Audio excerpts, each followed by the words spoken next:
तो गाइस कैसे आप सब लोग द राइज ऑफ एम्परर के एपिसोड 01 के साथ हाजिर हूँ। एपिसोड की शुरुआत में एक सेक्टर का सीन दिखाया जाता है। सेक्टर के ऊपर नेम प्लेट लिखी होती है जहाँ पर क्लींजिंग इंसेंस एंशिएंट सेक्टर लिखा होता है और उसके सामने एक क्रो खड़ा होता है। एक क्रो ह्यूमन खड़ा होता है जिसे मास्टर क्रो कहते हैं। मास्टर क्रो वहाँ पर उसके नाम को देखकर काफी हैरान हो रहा होता है। इसके साथ ही वहाँ पर एक और मास्टर आता है जो कि इस सेक्टर का पैट्रियार्च होता है। तो वहाँ पर आता है, उसका नाम मिंग रेन होता है। तो मिंग रेन वहाँ पर आता है और कहता है तो मास्टर क्रो आप भी यहाँ पर आए हैं। किसने इस बारे में सोचा था कि एक छोटा सा बच्चा जिसको आप ट्रेनिंग के लिए यहाँ पर लेकर आए थे आज यहाँ इतना बड़ा हो चुका है कि वो अपना एक नया सेक्टर क्रिएट कर सकता है। उसने यहाँ पर अपना एक सेक्टर बना लिया और इसी के साथ ही मास्टर क्रो होते हैं अपने पास से डंडे को उसकी तरफ फेंकते हैं। वो डंडा उड़ता हुआ सीधा जाकर उसके मुंह के पास रुक जाता है क्योंकि मिंग रेन जो होता है अपनी पावर्स को यूज करते हुए उसे वहां पर रोक लेता है। साथ ही वो उस डंडे को अपने हाथ में पकड़ता है और कहता है कि मास्टर हमें ये डंडा बहुत अच्छी तरह से याद है। आपका ये डंडा जब आप पहली बार हम तीनों को यहाँ पर लेकर आए थे, आप मेरे साथ साथ ब्रदर ही और साथ में चिकन हेड को लेकर आए थे। अब हम तीनों को यहाँ पर लेकर आए इस जगह के ऊपर, आपने हमें यहाँ पर ट्रेनिंग देना स्टार्ट की। जब तक हम लोग पूरा दिन कल्टीवेट नहीं करते थे तब तक आप हमें डंडे के साथ मारते रहते थे। इस डंडे के साथ आपने बहुत ही बुरी तरह से पीटा है। इस डंडे को कैसे बोल सकते हैं? आपने हमें तब तक इस डंडे के साथ पीटा है जब तक हम लोग अपनी कल्टीवेशन की पीक पर नहीं पहुंच चुके और आज हम लोग अपने अपने सेक्टर्स बना रहे हैं। मास्टर क्रॉस की बात सुनने के बाद आगे से कहते हैं हम, और इस बात से मिंग रेन काफी ज्यादा हैरान होता है। फिर साथ ही मास्टर क्रो जब वहाँ से जाने लगते हैं तो वो से कहता है कि मास्टर क्रो मेरी बात सुने, मुझे नहीं पता कि आप कितना अरसा जी चुके हैं और आप आगे कितना अरसा जीने वाले हैं क्योंकि आपके बारे में किसी को कुछ नहीं पता कि आपका लाइफ स्पैन कितना ज्यादा है। लेकिन मेरी एक बात तो सुने, मेरी आपसे एक रिक्वेस्ट है, अगर मैं यहाँ पर मर जाता हूँ और फ्यूचर में मेरा जो सेक्टर कमजोर पड़ जाता है तो मैं चाहता हूँ कि आप मेरे सेक्टर को संभाला दे, आप मेरे सेक्टर को दोबारा से राइज करवाएं क्योंकि मेरा हमेशा से एक ही सपना था कि अपना एक सेक्टर बनाऊं जहाँ पर मैं बच्चों को कल्टीवेट करवा सकूं, बिल्कुल आपकी तरह जिस तरह आपने हमें कल्टीवेट करवाया था। अब मेरे इस रिक्वेस्ट को पूरा करेंगे मास्टर क्रो, प्लीज ना मत करना, मेरी इस रिक्वेस्ट को जरूर पूरा करना क्योंकि मेरे सेक्टर का मकसद यहाँ पर रिसोर्सेज को इकट्ठा करना नहीं है बल्कि उन सभी लोगों को मदद देना है जिन लोगों को मदद की जरूरत हो और साथ ही उन सभी लोगों को रहने के लिए जगह देना है जो कि दूसरे लोगों को मारकर अपने आप को जिंदा रखे हुए हैं। मास्टर क्रॉस की बात सुनने के बाद वहाँ से उड़ जाते हैं तो मिंग रेन चलाकर कहता है कि मास्टर क्रो क्या आपने मेरी बात को सुना, मैंने आपसे क्या कहा? लेकिन मास्टर क्रॉस की बात का जवाब नहीं देते और वहाँ पर से चले जाते हैं। ये बात तो यहाँ से काफी साल पहले की होगी और उसके बाद अब यहाँ पर प्रेजेंट का सीन दिखाया जाता है। यहाँ पर क्लींजिंग इंसेंस एंशिएंट सेक्टर का सीन दिखाते हैं जहाँ पर एक लड़का जो होता है जो इस सेक्टर का एक इनर डिसाइपल है वो भागता हुआ अंदर आता है। वो जहाँ पर उस मेन हॉल में आता है जहाँ पर उनके एल्डर्स बैठे होते हैं और उनका सुप्रीम एल्डर भी वहीं पर बैठा होता है। तो वो कहता है बहुत ही बुरी खबर है। तो वो डिसाइपल वहाँ पर आने के बाद सुप्रीम एल्डर से कहता है कि बुरी खबर यह है कि इस वक्त हमारे दरवाजे के ऊपर, मेन दरवाजे के ऊपर एक लड़का आया है, एक यंग लड़का जो कि यहाँ पर हमारे दरवाजे को तोड़कर अंदर आ चुका है और सीधा इसी तरफ आ रहा है और उसने कहा कि वो हमारे सेक्टर का प्राइम डिसाइपल बनना चाहता है। तो सुप्रीम एल्डर उसकी बात सुनने के बाद बिल्कुल खामोश होते हैं जबकि उसके साथ सेकंड एल्डर बैठे होते हैं। सेकंड एल्डर उसे कहते हैं अच्छा मुझे ये बताओ कि वो लड़का दरवाजे को तोड़कर अंदर आ गया तो वहाँ पर दरवाजे के ऊपर जो गार्ड्स थे वो डिसाइपल्स कहाँ पर चले गए, वो लोग उसे रोक क्यों नहीं रहे? चाहता हूँ कि जाकर उन गार्ड्स को बोलो कि उस लड़के को बुरी तरह से पीटकर उठाकर बाहर फेंक दो। उसे क्या लगता है कि वैसे मुंह उठाकर यहाँ पर आएगा हम लोग उसे कोड डिसाइपल बना लेंगे। तो उनका डिसाइपल उनसे कहता है लेकिन मास्टर हम लोग उसे रोक नहीं सकते क्योंकि उस लड़के के हाथ में एक टैबलेट है, एक टैबलेट जो कि क्लींजिंग इंसेंस सेक्टर का है यानी कि हमारे सेक्टर का है और हम उस टैबलेट को देखने के बाद से रोक नहीं पाए। ये बात सुनने के बाद ग्रैंड एल्डर से कहते हैं ठीक है उसे अंदर लेकर आओ और इसी के साथ उन्हें बाहर से आवाज आती है तुम्हें यहाँ पर इसे बेचने की जरूरत नहीं है क्योंकि मैं यहाँ पर पहले से आ चुका हूँ। ये हमारा हीरो जिसका नाम लीशी है तो यहाँ पर आता है और उन लोगों से कहता है कि मैं यहाँ पर तुम्हारा प्राइम डिसाइपल बनने वाला हूँ और एक प्राइम डिसाइपल यहाँ पर ग्रैंड एल्डर्स को रिपोर्ट करने के लिए आया है। तो सेकंड एल्डर से कहते हैं कि लड़के आए तुम आए कहाँ से हो? मुझे लगता है कि तुम ऐसी कहीं से मुंह उठाकर चले आए, तुम्हें पता भी है कि यहाँ पर तुम्हारे पास क्या क्वालिफिकेशंस होनी चाहिए तब तुम हमारे क्लींजिंग इंसेंस एंशिएंट सेक्टर के डिसाइपल बन सकते हो। तो मैं इसके बाद से इसे सिर्फ क्लींजिंग सेक्टर ही कहूंगा क्योंकि ये ज्यादा लंबा हो जाएगा। इसी के साथ ही हमारा लीजी जो था अपने पास से टोकन निकालता और कहता है कि तुम सभी लोगों को ये बात तो पता होगी कि इमॉर्टल एम्परर मिंग रेन ने यहाँ पर एक रूल बनाया था। उन्होंने एक रूल बनाया था कि जिसके पास भी ये वाला टोकन ये ऑर्डर होगा तो यहाँ पर वीआईपी की तरह ट्रीट किया जाएगा। तुम लोग इस क्लींजिंग सेक्टर में उसे वीआईपी की तरह ट्रीट करोगे और उसकी एक रिक्वेस्ट को पूरा करोगे और मैं यहाँ पर तुम लोगों से एक रिक्वेस्ट कर रहा हूँ और मेरी वो रिक्वेस्ट ये है कि मैं यहाँ पर तुम्हारा कोड डिसाइपल बनना चाहता हूँ। तो सुप्रीम एल्डर उसे कहते हैं कि मुझे ये बताओ क्या तुम इस बात को कंफर्म कर सकते हो कि तुम्हारे हाथ में जो ऑर्डर जो टैबलेट है वो वाकई में रियल है? तो इसी के साथ ही हमारा लीजी उस ऑर्डर को उसकी तरफ फेंक देता है और कहता है कि तुम यहाँ पर खुद ही चेक कर सकते हो,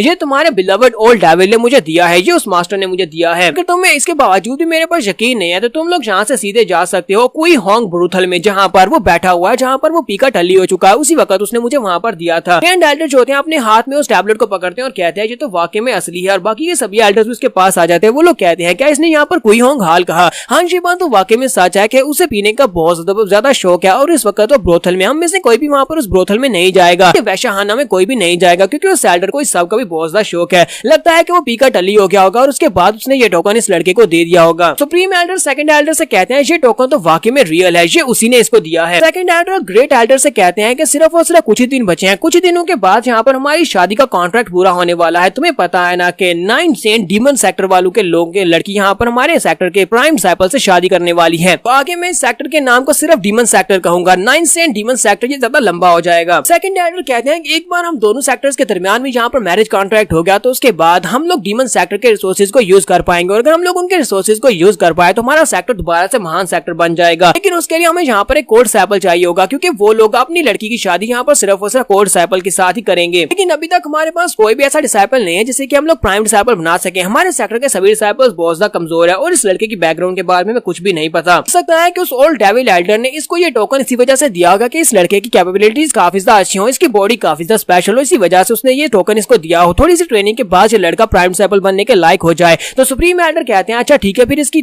पावर्स को चेक कर लेते हैं। वो अपनी पावर्स को यूज करते हैं, वहां पर एक मैजिक मिरर बुलाते हैं और कहते हैं कि हम लोग इसकी कल्टीवेशन और इसकी बॉडी को चेक कर लेते हैं कि आखिर इसके पास क्या कुछ है। और वो मिरर ऑफ ट्रूथ जो होता है उसको उसकी तरफ आगे भेजते हैं, उसके अंदर से लाइट निकलती है जो कि हमारी लीजी की बॉडी के ऊपर पड़ती है। जब वो लाइट लीजी की बॉडी के ऊपर पड़ती है, इसी के साथ ही वो देखते हैं कि उसकी बॉडी के अंदर क्या कुछ है, तो उन्हें दिखाई देता है कि इस लड़के के पास मॉर्टल फिजिक है, मॉर्टल लाइफ व्हील और साथ ही मॉर्टल फेट पैलेस है। ये सब कुछ देखने के बाद सेकंड एल्डर चिल्लाकर कहते हैं कि बकवास यहाँ पर हो क्या रहा है, ये लड़का तो एक कचरे से ज्यादा कुछ भी नहीं है। इस लड़के के पास जो कुछ भी है वो सब कुछ देखने के बाद यहाँ पर यही साबित होता है कि ये लड़का कभी कल्टीवेट भी नहीं कर पाएगा, यानी कि इसके पास कल्टीवेशन की पावर भी नहीं है, ना ही ये कभी कल्टीवेट कर सकता है। और इसके बावजूद इस लड़के को लगता है कि हम लोग इसे अपना प्राइम डिसाइपल बना सकते हैं। तो ग्रैंड एल्डर भी हमारे लीजी से कहता है कि लड़के तुमने यहाँ पर सुन लिया ना कि तुम्हारे पास जो क्वालिफिकेशंस हैं वो तो एक डिसाइपल बनने के लायक भी नहीं है। अगर तुम चाहो तो हम तुम्हें यहाँ पर अपना आउटर डिसाइपल बना सकते हैं सिर्फ और सिर्फ इस टोकन की वजह से, लेकिन अब तुम्हें यहाँ पर प्राइम डिसाइपल कभी भी नहीं बना सकते हो, ना ही तुम प्राइम डिसाइपल बनने के लायक हो। तुम्हारे लीजी के साथ जो डिसाइपल खड़ा होता है वो उसे कहता है कि मुझे लगता है कि तुम्हें गिव अप नहीं करना चाहिए, क्योंकि तुम्हारे पास क्वालिफिकेशंस बहुत ज्यादा लो है, लेकिन आउटर डिसाइपल बनने के बाद अगर तुम बहुत ज्यादा मेहनत करोगे, हार्ड वर्क करोगे, तो मुझे लगता है कि तुम यहाँ पर काफी कुछ अचीव कर सकते हो। प्राइम डिसाइपल तो नहीं बन पाओगे लेकिन काफी कुछ अचीव कर सकते हो। लीजी उसे कहता है कि नहीं मैं ऐसा बिल्कुल भी नहीं कर सकता, और इसी के साथ ही हमारा लीजी उसे कहता है तुम लोग यहाँ पर इस तरह अपने वैल्यूड गेस्ट को ट्रीट करते हो, मैंने तुम्हें कहा ना कि मेरे पास टोकन और मैं तुम्हारा वीआईपी गेस्ट हूँ। इसी के साथ ही हमारा लीजी आगे बढ़ता और कहता है कि मैं यहाँ पर तुम्हें बताता हूँ कि तुम्हारे इस सेक्टर की क्लींजिंग सेक्टर की टीचिंग्स क्या है, और इसी के साथ ही उन्हें टीचिंग्स के बारे में बताता है कि यहाँ पर टीचिंग्स क्या है। बताता है कि यहाँ पर कल्टीवेट करने के लिए तुम्हारा दिल साफ होना चाहिए, अगर तुम्हारा दिल साफ है तभी तुम यहाँ पर कल्टीवेट कर सकते हो, और एक कल्टीवेटर बनने के लिए तुम्हें ईमानदार होना बहुत ज्यादा जरूरी है। वो यहाँ पर काफी सारी बातें करता है और मैं इन बातों को काफी ज्यादा स्किप करने वाला हूँ। तो वो उनसे कहता है कि ये सब कुछ जो है ये सब कुछ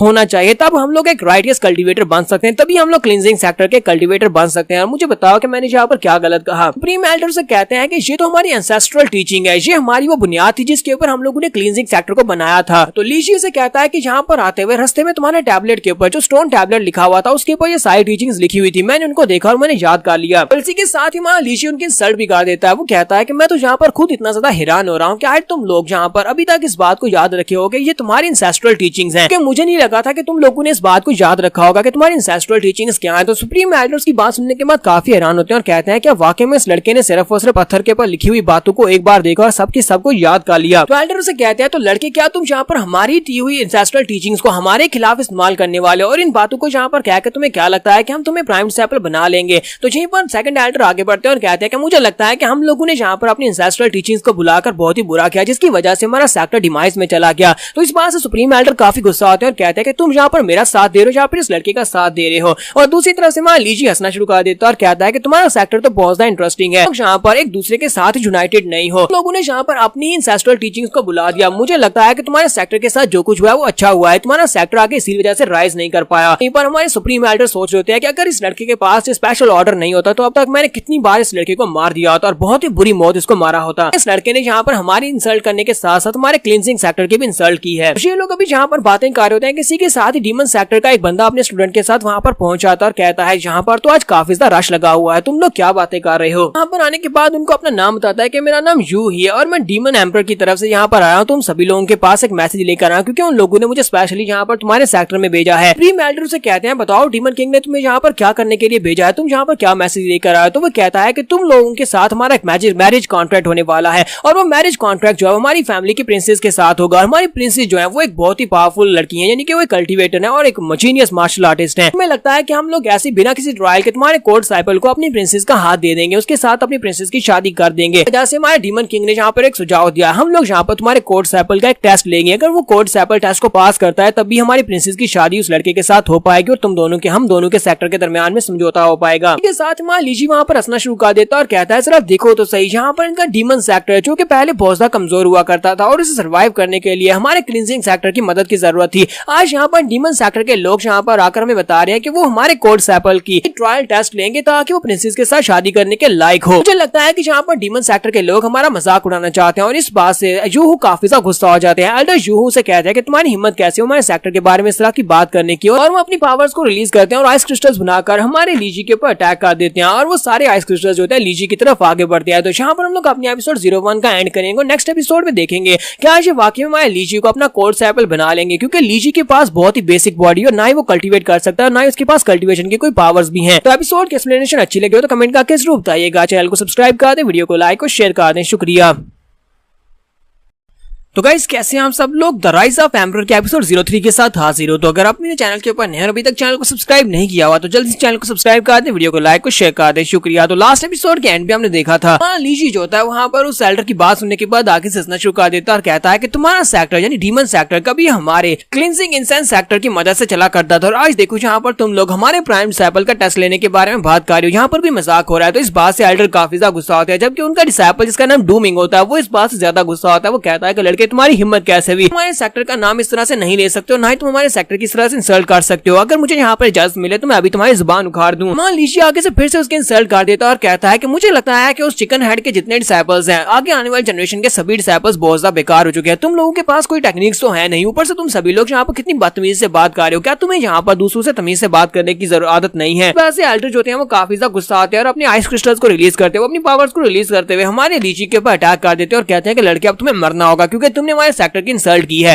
तो जब वो क्रिस्टल हमारे लीजी की तरफ आगे बढ़ होते हैं वहां पर धमाका होता है और इसी के साथ दिखाते हैं कि सुप्रीम एल्डर और सेकंड एल्डर दोनों वहां पर उसके सामने आकर खड़े होते हैं। तो उन दोनों ने वहां पर अटैक को ब्लॉक कर लिया होता है। तो सेकंड एल्डर कहते हैं कि लड़के तुम अपनी जगह से क्यों नहीं हिले, लगता है कि तुम्हें पहले से पता था कि हम लोग यहाँ पर तुम्हें जरूर बचाएंगे। लीजी उन लोगों से कहता है कि हाँ मुझे पहले से पता था कि तुम लोग यहाँ पर बीच में आकर मुझे जरूर बचाओगे, क्योंकि अगर तुम लोग यहाँ पर मुझे नहीं बचाते तो फिर तो हमारे सेक्टर की बहुत ज्यादा इंसल्ट हो जाती। इसी के साथ ही डीमन सेक्टर का जो एल्डर होता है वो गुस्से के साथ उन लोगों से कहता है कि तुम लोग यहाँ पर क्या कर रहे हो, इस लड़के ने यहाँ पर हमारे सेक्टर का नाम खराब किया, इसने हमारे सेक्टर की इंसल्ट की और तुम लोग यहाँ पर इसको प्रोटेक्ट कर रहे हो। क्या तुम लोग यहाँ पर हमारे डीमन सेक्टर के खिलाफ जाना चाहते हो? तो सुप्रीम एल्डर उसे कहते हैं कि गार्डियन जो मुझे लगता है कि तुम्हें यहाँ पर पहले अपने डिसाइपल के बारे में सोचना चाहिए कि उसने यहाँ पर इसके साथ किस तरह से बात की है। क्या तुम चाहते हो कि तुम यहाँ पर हमारे क्लींजिंग इंसेंस सेक्टर में किसी को मार डालो, वो भी एक डिसाइपल को जो कि तुमसे बहुत ज्यादा इंफीरियर है? जबकि डूमिंग वहाँ पर सोच रहा होता है कि ये लड़का कुछ ज्यादा एटीट्यूड के साथ बात कर रहा है, जहाँ पर एल्डर इसको प्रोटेक्शन दे रहे हैं, लेकिन अगर मैं यहाँ पर इसे चैलेंज करता हूँ तो फिर इसे मुझसे फाइट करना पड़ेगी। इसके साथ ही वो अपने मास्टर से कहता है कि मास्टर आपको यहाँ पर इस लड़के से फाइट करने की जरूरत नहीं है, ना इसे सजा देने की जरूरत है। आपकी जगह के ऊपर आपका ये डिसाइपल इस लड़के से फाइट करना चाहता है। उसके मास्टर से कहते हैं हाँ ठीक है तुम इसे चैलेंज करके देख लो। तो इसी के साथ डूमिंग कहता है कि लड़के मैं यहाँ पर तुम्हें चैलेंज करता हूँ, अगर तुम यहाँ पर इतनी हिम्मत रखते हो कि मुझसे फाइट कर सको तो फिर मेरे चैलेंज को एक्सेप्ट करो, मुझसे फाइट करो। मान लीजिए उसे कहता है कि तुम्हें मरने की इतनी ज्यादा जल्दी है तो फिर ठीक है मैं यहाँ पर तुम्हारे चैलेंज को एक्सेप्ट कर लेता हूँ। ठीक है तुम्हारे चैलेंज को एक्सेप्ट किया। तो सुप्रीम डीमन कहते हैं कि ये लड़का यहाँ पर क्या कर रहा है, लेकिन एल्डर कहते हैं कि इस लड़के के पास कल्टीवेशन तो है नहीं लेकिन इसके पास हिम्मत बहुत ज्यादा है जो इसने यहाँ पर डूमिंग के चैलेंज को एक्सेप्ट कर लिया। इसी के साथ ही एल्डर कहते हैं कि दो अलग अलग सेक्टर के डिसाइपल्स ने यहाँ पर एक दूसरे को चैलेंज किया और दोनों ने चैलेंज को एक्सेप्ट किया। तो फिर ठीक है हम लोग यहाँ पर इनके चैलेंज की रिस्पेक्ट करेंगे और इन दोनों का यहाँ पर मैच करवाएंगे, इनके लिए अरीना को सेटअप करवाया जाए। इसी के साथ ही सुप्रीम एल्डर लीजी से कहता है कि लड़के इस बार वो एंशिएंट ऑर्डर तुम्हें बचा नहीं पाएगा, क्योंकि अगर यहाँ पर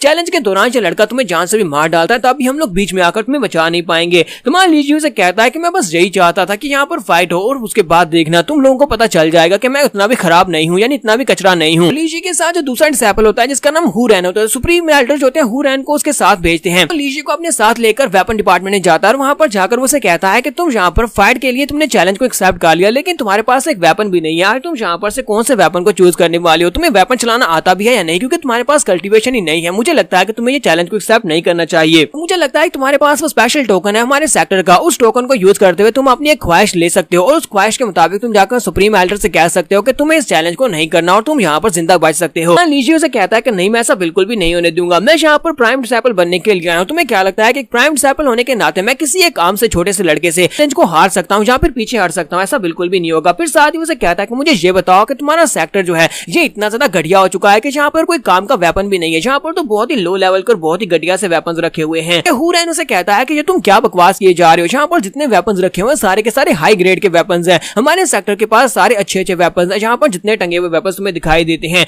अगर तुम लेना चाहो तो यहाँ से ले सकते हो, अगर नहीं लेना तो फिर जाओ यहाँ से। इस वक्त तुम्हारे सामने जितने वेपन हैं, अगर ये तुम्हारी पसंद के नहीं है और तुम्हें लगता है कि ये लो क्वालिटी के, तो फिर यहाँ पर और कोई भी वेपन नहीं है, हमारे पास बस यही है। तो इसी के साथ ही हमारा बायरोंग ने लीजू जो होता है वो आगे बढ़ता है, जाकर के ऊपर एक बॉक्स पड़ा होता है, वो उस बॉक्स के अंदर से वेपन्स को निकालना शुरू कर देता है, क्योंकि उसके अंदर भी काफी सारे वेपन्स पड़े होते हैं, लेकिन वो सारे के सारा कचरा होता है। हुरैन उसे कहता है कि तुम वहां पर से क्या ढूंढ रहे हो, वहां पर हम लोगों ने सिर्फ कचरा फेंका हुआ है। तो इसी के साथ हमारा लीजी कहता है कि ये काफी ज्यादा काम की चीज है और उसे वहां पर से एक वेपन मिल जाता है। हुरैन उसे कहता है कि तुम्हें यहाँ पर से क्या मिला, क्या कचरे के अंदर से भी कोई अच्छा वेपन मिल सकता है? तो हमारे कीजी को वहां पर से एक डंडा मिलता है जो कि जला हुआ होता है, वहां पर एक जला हुआ डंडा बड़ा होता है, तो वो उस डंडे को उठा लेता है और कहता है कि ये वेपन काफी ज्यादा अच्छा है, मैं इसी वेपन को यूज करूंगा। हुरैन उसे कहता है कि कहीं तुम्हारा दिमाग तो नहीं खराब हो गया, तुम यहाँ पर एक डंडे को यूज करने वाले और वो भी जला हुआ है, देखो जरा इसकी हालत क्या हो चुकी है। उसके बाद नेक्स्ट सीन में अरीना का दिखाया जाता है, जहाँ पर डू मिंग और हमारे लीजी के दरमियान में फाइट होने वाली है। तो सभी लोग वहां पर पहुंच चुके होते हैं और इसी के साथ ये कैल्डर जो कि उनके यहाँ पर रेफरी बनने वाले हैं, वो कहते हैं यहाँ पर इस मैच के दौरान कोई भी रिस्ट्रिक्शंस नहीं है, तुम दोनों जैसे वेपन्स को यूज करना चाहो वैसे वेपन्स को यूज कर सकते हो, और अगर यहाँ पर दोनों फाइट करते हुए किसी एक को मार देते हैं तो दूसरे के ऊपर इल्जाम नहीं आएगा। और तुम लोग यहाँ पर लाइफ एंड डेथ का मैच तो नहीं है, लेकिन अगर कोई सरेंडर करना चाहता है तो वो कर सकता है, लेकिन अगर दूसरा यहाँ पर फाइट करते हुए हार मान लेता है, दूसरा यहाँ पर इतना जख्मी हो जाता है कि दोबारा उठ नहीं सकता, तब भी मैच खत्म हो जाएगा। मास्टर मोश यहाँ पर आज तुम्हारा रेफरी हूँ। एक तरफ से डीमन सेक्टर का जूनियर डिसाइपल जिसका नाम डू मिंग है और दूसरी तरफ से हमारे सेक्टर का डिसाइपल जिसका नाम लीजी है, दोनों यहाँ पर आपस में फाइट करने वाले हैं। तो मास्टर हु अपने डिसाइपल से कहते हैं कि मैं चाहता हूँ कि इस लड़के को बहुत ज्यादा टॉर्चर करो, तुम्हें फाइट करते हुए इसको इतनी बुरी तरह से मारना है कि जी इसे अपने किए के ऊपर पछतावा हो कि इसने यहाँ पर हमारे डीमन सेक्टर की इंसल्ट कैसे की। दूसरी तरफ से सुप्रीम एल्डर जो होते हैं वो सोच रहे होते हैं कि अब यहाँ पर हम लोग क्या करेंगे। मुझे लगता है कि हमारे लिए यही रास्ता बिल्कुल बेहतर था कि हमने इन दोनों को यहाँ पर फाइट करने दी है। डू मिंग काफी ज्यादा स्पेशल है क्योंकि वो काफी अरसे से कल्टीवेट कर रहा है, ऊपर से इस लड़के के पास बिल्कुल भी कल्टीवेशन नहीं है। अगर वो इस लड़के को यहाँ पर हरा देता है तो हम लोग इस लड़के को उठाकर बाहर फेंक देंगे, ये सीक्रेट ऑर्डर भी इसको बचा नहीं पाएगा और हमें यहाँ पर इसको अपना प्राइम डिसाइपल नहीं बनाना पड़ेगा। ये आइडिया काफी ज्यादा अच्छा है। और इसी के साथ ही मास्टर मो कहता है ठीक है तुम लोग फाइट स्टार्ट कर सकते हो। जैसे ही वहां पर फाइट स्टार्ट होती है, इसी के साथ डू मिंग बड़ी तेजी के साथ जंप करते हुए तलवार लेकर आगे बढ़ता है और उसकी तलवार जो होती है वो जाकर सीधी हमारे लीजी के कंधे के ऊपर लगती है। हमारे लीजी के कंधे के साथ यानी उसके गर्दन के पास जब गुजरती है तो वहां पर उसकी गर्दन से ब्लड निकलना शुरू हो जाता है। सेकंड एल्डर कहते हैं कि डीमन सेक्टर का ये लड़का जो है इसकी मूवमेंट्स तो काफी ज्यादा तेज है, इसकी एज के हिसाब से इसकी कल्टीवेशन काफी ज्यादा बेहतर है। जबकि हुरैन से कहता है कि ब्रदर लीजी प्लीज वहां पर खड़े मत रहो, कुछ तो करो। और मास्टर सुप्रीम एल्डर जो होते हैं वहां पर सोच रहे होते हैं कि ये लड़का यहाँ पर ट्रू जैंग टेक्निक को यूज कर रहा है। डीमन सेक्टर के लोगों की स्पेशल टेक्निक ट्रू जैंग टेक्निक है। इसके साथ ही डू मिंग फिर से अपनी तलवार लेकर सामने की तरफ बहुत सारे स्टैब्स करता है और इस बार में जब स्टैब करता है तो उसकी बॉडी के ऊपर बहुत सारे कट लगते हैं, यानी कि हमारे हीरो की बॉडी के ऊपर बहुत सारे कट्स लगते हैं। हुरैन कहता है कि मुझे लगता है कि यहाँ पर कोई डुअल नहीं हो रही बल्कि यहाँ पर सिंगल तरफ से फाइट हो रही है। एक तरफ से डू मिंग उसके ऊपर अटैक किया जा रहा है जबकि लीजी वहां पर कुछ कर भी नहीं पा रहा। मुझे लगता है कि उसे टॉर्चर कर रहा है। तो सुप्रीम एल्डर उसे कहते हैं कि इस लड़के ने जानबूझकर इस फाइट को मोल लिया है, यानी कि उसने खुद चैलेंज को एक्सेप्ट किया था, उसे भुगतना पड़ेगा। तो डू मिंग भी काफी ज्यादा खुश होता है कि वो यहाँ पर इसको टॉर्चर कर रहा है, तो वो हंसना शुरू कर देता है और कहता है कि अभी ये खत्म नहीं हुआ, तुम्हें क्या लगता है कि हम इतनी आसानी से तुम्हें छोड़ देंगे। और इसी के साथ ही वो फिर से उसके ऊपर अटैक करना स्टार्ट करता है।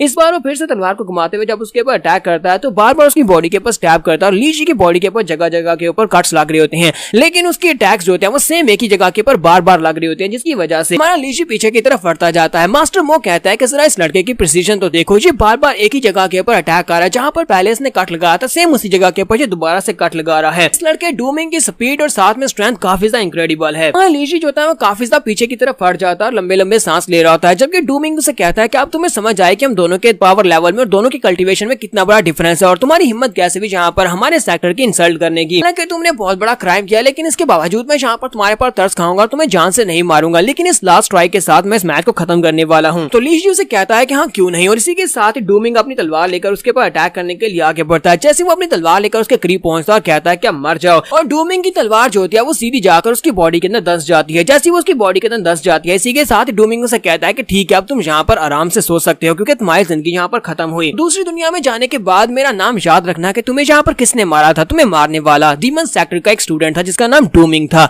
और इसी के साथ हम लोग यहाँ पर एपिसोड 2 का एंड करेंगे। एपिसोड का एक्सप्लेनेशन अच्छी लगी हो तो कमेंट करके जरूर बताइएगा। चैनल को सब्सक्राइब कर दे, वीडियो को लाइक शेयर कर दें। शुक्रिया। तो गाइस कैसे हैं आप सब लोग। राइज ऑफ एम्परर के एपिसोड 03 के साथ हाजिर हो। तो लास्ट एपिसोड के एंड पे हमने देखा था कि डूमिंग अपनी तलवार को लीजी की बॉडी के अंदर दंसा देता है और वहां पर उसे कहता है कि दूसरी दुनिया में जाकर मेरे नाम को याद रखना कि डूमिंग ने तुम्हें मारा था। और इसी के साथ ही हमारा लीजी जो होता है उसे कहता है मुझे तो बहुत ज्यादा दर्द हो रही है। जब वो एटीट्यूड के साथ से ये वाली बात करता है, इस बात से डूमिंग को एक झटका लगता है। डूमिंग कहता है कि ऐसा कैसे हो सकता है, कहीं मैंने यहाँ पर मिस तो नहीं कर दिया। जब वो देखता है तो वो तलवार जो होती है उसके बाजू के नीचे होती है, यानी कंधे के पास और बाजू के नीचे अंदर घुसी होती है। यहीं पर हमें मास्टर क्रो को दिखाया जाता है, वहां पर क्रो का शैडो निकलता है। ऐसे लगता है जैसे कि लीजी ही मास्टर क्रो है जो कि इंसानी फॉर्म में यहाँ पर आया। तो उसे कहता है कि तुमने यहाँ पर मुझे बहुत ही बुरी तरह से हर्ट किया है, अब यहाँ पर मेरी बारी है तुम्हें हर्ट करने की। जबकि दूसरी तरफ से डूमिंग कहता है कि ऐसा कैसे हो सकता है, मैं यहाँ पर मिस कैसे कर सकता हूँ, क्योंकि मैंने यहाँ पर प्रिसीजन के साथ अटैक किया था और इसके दिल को मुझे पियर्स करना था। मुझे लगता है कि इस लड़के के बारे में कुछ तो ऐसा है जो गलत है। मुझे लगता है कि ये अपनी स्ट्रेंथ को यहाँ पर हाइड कर रहा है। इसी के साथ ही डूमिंग जल्दी से जंप कर दे पीछे की तरफ बढ़ता है। वो जल्दी से पीछे की तरफ बढ़ता है और कहता है कि यहाँ पर ऐसा बिल्कुल भी नहीं हो सकता और वो काफी ज्यादा गुस्से में होता है। जबकि हमारा लीजी उसे कहता है अब क्या हुआ, क्या तुम यहाँ से भागकर जाना चाहते हो? मुझे तो लगा था कि डीमन सेक्टर के लोग बहुत ज्यादा एरोगेंट है। और इसी के साथ ही डूमिंग उसे कहता है कि अब तुम बिल्कुल भी नहीं बचोगे। इसके साथ ही वो एक स्पेशल स्टैंस लेता है और कहता है कि अब मैं यहाँ पर तुम्हें सच्ची में मार डालूंगा, क्योंकि अब मैं यहाँ पर तुम्हें मारने वाला हूँ। तलवार को घुमाते हुए सामने की तरफ स्ट्राइक लगाता है। जब वो स्ट्राइक लगाता है तो लीजी बड़ी आसानी के साथ अटैक को अवॉइड कर लेता है। इसी के साथ वो फिर से उसके ऊपर अटैक करता है। लीजी फिर से उसके अटैक को अवॉइड कर लेता है।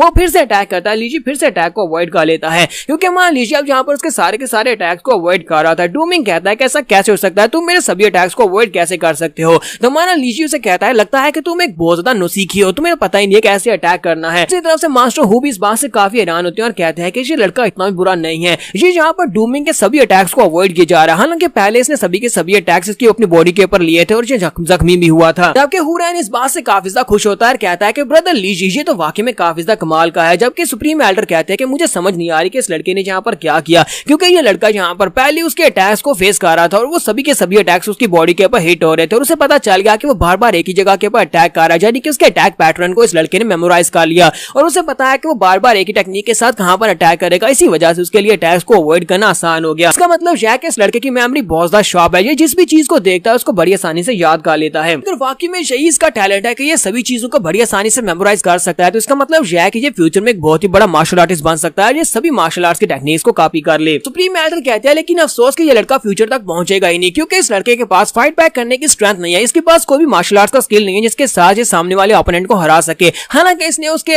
अटैक्स पैटर्न को सीख लिया है जिसकी वजह से ये इसके अटैक्स को डॉज कर सकता है, लेकिन इसका मतलब ये नहीं है कि ये फाइट बैक भी कर सकता है। और दूसरी तरफ से डूमिंग जो था अपनी पावर्स को रिलीज कर रहा था और गुस्से के साथ वहां पर हंस रहा था और उसे कहता है कि अब तो तुम बिल्कुल भी नहीं बचने वाले, अब मैं यहाँ पर तुम्हारी बॉडी कितनी ज्यादा पीसेस करूंगा कि तुम खुद भी नहीं गिन पाओगे। डूमिंग उसे कहता है कि तुम पास एक ऐसे कीड़े हो जिसके पास कल्टीवेशन भी नहीं है, कल्टीवेशन के बिना एक कल्टीवेटर नहीं होता। तुम्हें लगा कि तुमने यहाँ पर मेरे 4-5 अटैक्स को डॉज कर लिया और तुम यहाँ पर एक कल्टीवेटर बन गए हो, तुम मेरा मुकाबला करने के लायक पहले से शुरुआत से ही नहीं थे। हमारा लीजी उसे कहता है इसका मतलब यह है कि तुम यहाँ पर सीरियस होने वाले हो, अगर तुम यहाँ पर सीरियस होने वाले हो तो फिर मुझे भी यहाँ पर सीरियस होना पड़ेगा। और इसी के साथ ही वो अपने डंडे को निकालता और कहता है कि चलो ठीक है, लगता है अब डंडे को यूज करने का वक्त आ चुका है, मैं अब यहाँ पर सीरियस हूँ, मैं अपने वेपन को यूज करूंगा, जल्दी से आ जाओ। सेकंड एल्डर उसके हाथ में वो डंडा देखने के बाद हुरैंग से कहते हैं कि ये क्या, ये किस किस्म का वेपन है, क्या हमारी आर्मरी में अभी भी इस तरह के कोई वेपन्स हैं? उसे कहता है कि हाँ हमारी आर्मरी में इस तरह का वेपन पड़ा हुआ था और साथ ही वो सोच रहा था अगर मैंने ग्रेट एल्डर को बता दिया कि ये कचरे से इस वेपन को उठा कर लाया तो एल्डर कहेंगे कि मैंने इसको क्या थमा दिया, मुझे यहाँ पर इसको रोकना चाहिए था। तो डूमिंग जो होता है, डूमिंग वहां पर एक स्पेशल स्टैंस लेता है और एक स्पेशल टेक्निक को यूज करने लगा है। तो वो कहता है कि तुम्हारे हाथ में एक जली हुई लकड़ी का टुकड़ा है, तुम्हें क्या लगता है कि इस जली हुई लकड़ी के टुकड़े के साथ तुम्हें क्या ही कर लोगे, मेरी तलवार को ब्लॉक तो नहीं कर सकते, चाहे तुम्हारे हाथ में यह लकड़ी का टुकड़ा एक डिवाइन वेपन ही क्यों ना होता, आज यहाँ पर तुम मेरे हाथ से जरूर मरोगे, क्योंकि ये वाला जो मूव मैं यूज करने वाला हूँ ये मेरा स्पेशल मूव है। इसी तरह से मास्टर हु काफी ज्यादा खुश हो रहे होते हैं कि ये लड़का यहाँ पर स्पेशल स्टैंस में, इसका मतलब यह है कि अपने फाइनल मूव को यूज करने वाला है और लगता नहीं है कि वो अपनी लकड़ी के टुकड़े के साथ स्टैक को ब्लॉक कर पाएगा। और इसी के साथ ही डूमिंग सामने से गायब हो जाता है। जब वहां से गायब हो जाता है हुरैन कहता है कि वो कहां पर चला गया, वो गायब हो गया। तो सेकंड एल्डर उसे कहता है कि बच्चे तुम्हारी कल्टीवेशन बहुत ज्यादा लो है, इसी वजह से तुम उसके मूवमेंट्स को देख नहीं पा रहे क्योंकि उसकी स्पीड काफी ज्यादा तेज है। इसके साथ ही हमारे डूमिंग को दिखाते हैं कि डूमिंग उसके सर के ऊपर होता है, लीजी के सर के ऊपर होता है और उसे कहता है कि अब यहाँ पर तुम मरने वाले हो। जैसे वो अपनी तलवार को लेकर नीचे की तरफ आ रहा होता है और कहता है कि आप मर जाओ। इसके साथ ही हमारा लीजी होता है, उसके अटैक्स को वहां पर बड़ी आसानी से अवॉइड कर लेता है। वो पीछे की तरफ घूमते हुए अटैक को अवॉइड करता है, फिर साथ ही अपने डंडे को घुमाता है, उसी के सेम मूव को यूज करता है जिस सेम टेक्निक को वो थोड़ी देर पहले यूज कर रहा था, और इसी टेक्निक के साथ उसे बहुत ही बुरी तरह से पीटता है। और फाइनल मूव जो होता है वो अपने डंडे को उसके अंडू के ऊपर दे मारता है। वो उसके अंडू के ऊपर डंडे को मारता है तो उसके मुंह से ब्लड निकलना शुरू हो जाता है। डूमिंग के अंडे वहां पर टूटते हुए दिखाई देते हैं और इसी के साथ डूमिंग ग्राउंड के ऊपर आकर गिर जाता है। जैसे वो ग्राउंड के ऊपर गिरता है, मास्टर मो कहते हैं कि जहां पर हमें विनर मिल चुका है, और विनर जो है वो लीजी है जो कि हमारे सेक्टर का एक डिसाइपल है। तो मास्टर हु जो होते हैं वो जल्दी से भागते हुए अपने डूमिंग के पास आते हैं, वो आकर उसे उठाते हैं और उसे आकर चेक करते हैं। जब उसे उठाने की कोशिश कर रहे होते हैं, इसी के साथ उन्हें महसूस होता है कि उसकी बॉडी के अंदर से सभी के सभी एनर्जी जो है वेस्ट हो चुकी है। तो वो कहते हैं ऐसा कैसे हो सकता है। फिर साथ वो चलाकर कहते हैं, लड़के तुम्हारी हिम्मत कैसे हुई, तुमने यहाँ पर मेरे डिसाइपल की कल्टीवेशन को बर्बाद कर दिया, यानी कि उसकी मेडियंस को तोड़ दिया, जिसकी वजह से वो दोबारा कभी भी कल्टीवेट नहीं कर पाएगा। तुमने उसकी कल्टीवेशन लाइफ को बर्बाद कर दिया है। जबकि हमारा लीजी आगे से हंसना शुरू कर देता है और कहता है कि ये इसका अपना फैसला था, इसी ने मुझे चैलेंज किया था। जबकि हुरैन वहां पर काफी ज्यादा हैरान हो रहा था और कहता है कि वाकई में ब्रदर लीज यहाँ पर सिर्फ और सिर्फ एक ही अटैक के साथ किसी की भी कल्टीवेशन को ब्लॉक कर सकता है, उसको डिस्ट्रॉय कर सकता है। तो सेकंड एल्डर तो यहाँ पर काफी ज्यादा खुश हो रहे होते हैं और कहते हैं कि देखो तो जरा यहाँ पर हमारे लड़के ने क्या कर दिया, हमारे सेक्टर के लड़के ने दूसरे सेक्टर के लड़के को बड़ी आसानी से हरा दिया। जबकि सुप्रीम एल्डर से कहते हैं आखिर उस लड़के को क्या पड़ी थी, यानी डूमिंग को क्या पड़ी थी यहाँ पर एक फ्लॉ वाले मूव को यूज करे। फिर साथ ही वो सोच रहे होते हैं क्या है यहाँ पर हुआ क्या, मुझे समझ नहीं आ रही। अरे लड़के ने यानी कि लीजी ने यहाँ पर बड़ी आसानी के साथ डूमिंग के सारे कल्टीवेशन मेथड को वहां पर कॉपी कर लिया। उसने जिस तरह अपनी तलवार से अटैक किया था सेम उसी तरह इसने अपने डंडे के साथ अटैक किया। इसका मतलब यह है कि किसी की भी कल्टीवेशन टेक्निक या फिर मार्शल आर्ट्स की टेक्निक्स को कॉपी कर सकता है। मुझे समझ नहीं आ रही कि इस लड़के ने अपनी बॉडी के अंदर कितने ज्यादा सीक्रेट्स को छुपा कर रखा हुआ है, और मुझे लगता है कि ये लड़का हमारे काफी ज्यादा काम का है। लेकिन साथ ही हमारा लीजी जो होता है वो उसे कहता है कि तुम्हारे डिसाइपल ने जहाँ पर मुझे मारने की कोशिश की, सभी के सामने इसने मुझे कहा था कि ये मुझे मार डालेगा और मेरे टुकड़े करेगा। मास्टर हु से कहते हैं कि मैं यहाँ पर तुम्हें जिंदा नहीं छोड़ सकता, क्योंकि अगर तुम्हें जिंदा छोड़ दिया तो हमारे डीमन सेक्टर की बहुत ज्यादा इंसल्ट हो जाएगी।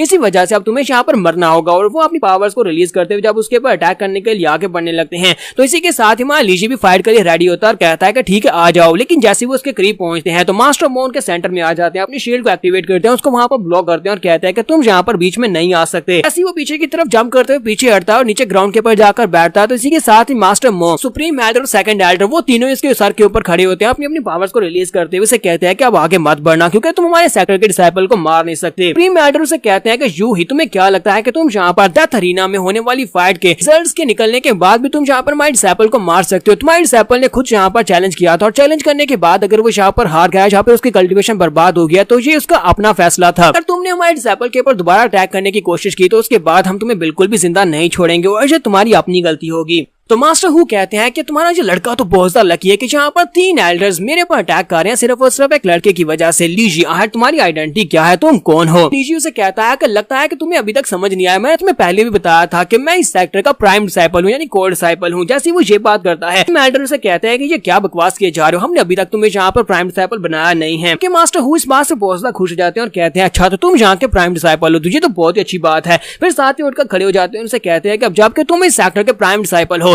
और हमारे की यंग मिस की शादी प्राइम डिसाइपल के साथ होनी है, तो इसका मतलब यह है कि तुम्हारे टेस्ट होने वाला है। 3 दिन के बाद तुम्हें हमारे डीमन सेक्टर में आना होगा, जहां पर आकर तुम्हें टेस्ट देना होगा। अगर तुम वहां पर नहीं आते तो उसके बाद ये सारे का सारा ब्लेम जो है वो तुम्हारे ऊपर आएगा कि तुम्हारी वजह से दोनों सेक्टर्स के दरमियान में होने वाली शादी टूट गई। अगर तुम्हारे अंदर वाकई में हिम्मत है तो फिर 3 दिन के बाद हमारे डीमन सेक्टर में आकर दिखाओ कि तुम वहां पर आकर उस टेस्ट को दे पाते हो या नहीं। यहाँ पर हम लोग अपनी एपिसोड 03 का एंड करेंगे। नेक्स्ट एपिसोड में देखेंगे क्या हमारा लीजी वाकई में वहां पर जाएगा डीमन सेक्टर में, वहां पर जाकर उनके टेस्ट को पास करके उनकी यंग मिस के साथ शादी करेगा या नहीं। तो एपिसोड का एक्सप्लेनेशन अच्छी लगी हो तो कमेंट करके जरूर बताइएगा। चैनल को सब्सक्राइब कर दे, वीडियो को लाइक और शेयर कर दे। शुक्रिया।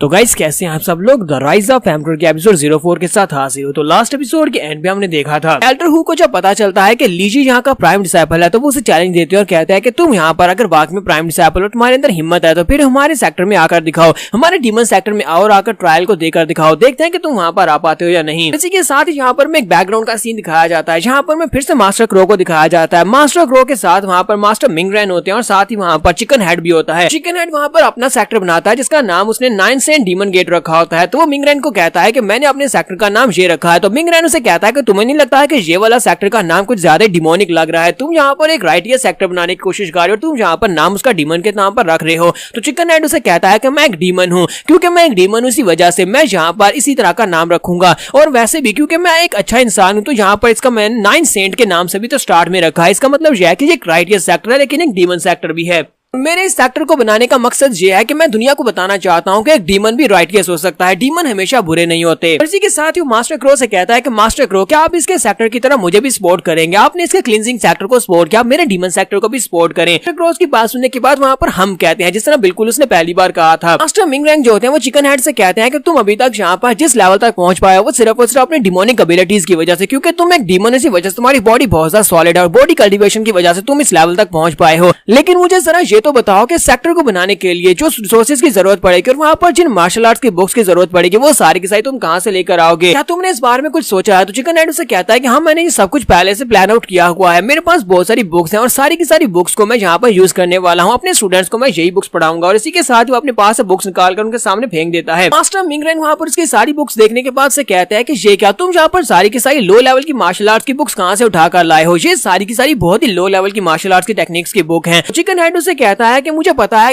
है कि ये सारी की सारी लो लेवल की मार्शल आर्ट्स की बुक्स हैं, लेकिन तुम्हारे पास एक ऐसा तरीका है जिससे तुम इन सभी को इम्प्रोवाइज कर सकते हो, यानी कोई इनको बेहतर बना सकते हो। तुम यहाँ पर मेरी मदद नहीं करोगे? हम दोनों तो दोस्त है ना, तुम यहाँ पर मेरी मदद करो, इन सभी बुक्स को पहले से बेहतर बना दो। मास्टर क्रो वहाँ पर उन बुक्स को देख रहे होते हैं तो वहाँ पर उन्हें एक बुक दिखाई देती है जिसके ऊपर ट्रू जैंग टेक्निक लिखा होता है। तो वो लोग कहते हैं कि मास्टर क्रो, ये क्या लगता है कि आपको यहाँ पर से कुछ टेक्निक पसंद आई? आपको बताएं कि आपको क्या चीज पसंद आई है। मिंग रैंग कहता है कि ठीक है मैं तुम्हारी मदद करूंगा, मैं इन बुक को बेहतर बनाने में तुम्हारी मदद करूंगा ताकि तुम अपने स्टूडेंट्स को अच्छी और हाई लेवल की मार्शल आर्ट्स की टेक्निक सिखा सको। तो मुझे लगता है कि मास्टर क्रो को यहाँ पर जैंग टेक्निक पसंद आई और मुझे लगता है कि तुम्हें यहाँ पर अपने सेक्टर की बेसिक टेक्निक जो है वो जैंग टेक्निक ही रखनी चाहिए, क्योंकि तुम्हारे सेक्टर की एक बेसिक टेक्निक भी तो होनी चाहिए। चिकन हेड से कहता है कि तुमने बिल्कुल ठीक कहा। फिर साथ ही उन दोनों से कहता है कि ब्रदर मिंग रैंग और मास्टर क्रो, मुझे लगता है कि मेरे सेक्टर के बनने के बाद आप लोगों को मेरा बहुत ज्यादा ध्यान रखना होगा। आप लोग अगर मुझे सपोर्ट करते रहेंगे तो मेरा सेक्टर काफी ज्यादा बड़ा बन जाएगा। मास्टर क्रो फिर से वहाँ पर हम भी करते हैं और इसी के साथ ही वहाँ सीन प्रेजेंट में आ जाता है जहाँ पर हमारा लीजी जो होता है वहाँ से बड़े से स्टैचू के सामने बैठा होता है, पर वो लोग पास में बैठे हुए थे। वहीं पर जहाँ पर मास्टर क्रो बैठा था यहाँ पर लीजी बैठा था। तो लीजी कहता है कि मिंग रैंग और ओल्ड चिकन हेड कितने साल गुजर चुके हैं और आज यहाँ पर हालात कितने ज्यादा अजीब हो चुके हैं। दोनों के सेक्टर्स यहाँ पर बहुत ज्यादा डिक्लाइन में चले गए हैं। पता नहीं वो लोग अगर यहाँ पर होते तो वो लोग इस बारे में क्या सोचते। तो लीजी कहता है कि अगर यहाँ पर क्लींजिंग सेक्टर की बात की जाए, यहाँ पे डीमन सेक्टर की बात की जाए, दोनों ही सेक्टर जो है वो अपने ओरिजिनल पाथ से हट चुके हैं। यानी कि दोनों यहाँ पर जिस आइडिया के ऊपर इन लोगों ने सेक्टर की बुनियाद रखी थी वो सेक्टर के डिसेंडेंट्स जो है वो उन सभी टीचिंग्स को भूल चुके हैं। तो इसी के साथ ही वहाँ लीजी कहता है कि लेकिन तुम दोनों को परेशान होने की जरूरत नहीं है, क्योंकि तुम दोनों ने मुझसे रिक्वेस्ट की थी कि मैं तुम्हारे सेक्टर को बेहतर बनाने में मदद करूँ। अगर फ्यूचर में तुम्हारा सेक्टर कभी डिक्लाइन में चला जाता है तो मैं तुम्हारी मदद करूंगा और मैं यहाँ पर इसीलिए आया हूँ। मैं यहाँ पर तुम दोनों के सेक्टर्स को पहले से बेहतर बना दूंगा और फिर से उसके सही रास्ते पर ले आऊंगा। वहीं पर बैठा होता है किसी के साथ सुप्रीम एल्डर वहाँ पर आ जाते हैं। सुप्रीम एल्डर से कहते हैं कि लीजी तुम यहाँ पर क्या कर रहे हो? क्या तुम्हें पता है कि तुम यहाँ पर किसके स्टैचू के ऊपर बैठे हुए हो? स्टैचू मास्टर मिंग रैंग का, और तुम्हें यहाँ पर किसने इजाजत दी स्टैचू के ऊपर बैठने की? वहाँ लीजी उठकर खड़ा हो जाता है। तो सुप्रीम एल्डर से कहता है कि हम लोगों ने सभी लोगों ने आपस में बैठकर एक फैसला किया और उस फैसले के मुताबिक हम तुम्हें कुछ बताना चाहते हैं, मेरे साथ आओ। सुप्रीम एल्डर से कहते हैं कि हम लोग यहाँ पर प्राइम डिसिपल की पोजीशन के बारे में तुमसे बात करना चाहते हैं, मेरे साथ मेन हॉल में आ जाओ। तो मान लीजिए भी इस बात से काफी ज्यादा खुश होता है और उनके साथ मेन हॉल में आ जाता है। तो मेन हॉल में आने के बाद सुप्रीम एल्डर जो होते हैं बाकी सभी एल्डर्स को कहता है कि हम सभी लोगों ने यहाँ पर फैसला किया है कि हम लोग आज के बाद से लीजी को अपने सेक्टर का प्राइम डिसिपल घोषित करते हैं। सुप्रीम एल्डर से कहता है कि अब जबकि हमने तुम्हें यहाँ पर अपना कोड डिसिपल बना दिया है तो मैं चाहता हूँ कि तुम्हें यहाँ पर मैनर्स और बिहेवियर्स के ऊपर बहुत ज्यादा ध्यान देना होगा। यहाँ पर पता होना चाहिए कि तुम्हें किसी के साथ किस तरह से पेश आना और किसके साथ किस तरह से पेश नहीं आना। नहीं चाहता कि तुम यहाँ पर हमारे क्लींजिंग सेक्टर का नाम खराब करो। इसके कोड डिसिपल होने के नाते तुम्हें यहाँ पर सेक्टर की इज्जत को भी ध्यान में रखना होगा। तुम्हें यहाँ पर हमारी बातों की समझ आ रही है। जबकि मान लीजिए वहाँ पर अपने सूर की तरफ देख रहा होता है और कहता है कि ये क्या, ये कपड़े तुमने मुझे किसके दे दिए? हालांकि ये काफी ज्यादा खुले हैं लेकिन फिर भी चलो ठीक है मैं इसी को पहन लेता हूँ। तो सुप्रीम एल्डर से कहते हैं कि लड़के तुमने यहाँ पर मेरी बात को शायद सुना ही नहीं। हम लोग यहाँ पर सीरियस मूड में तुमसे बात कर रहे हैं लेकिन तुम यहाँ पर हमारी बातों को इग्नोर किए जा रहे हो, बिल्कुल वैसे जैसे तुम पहले यहाँ पर बातें किए जा रहे थे।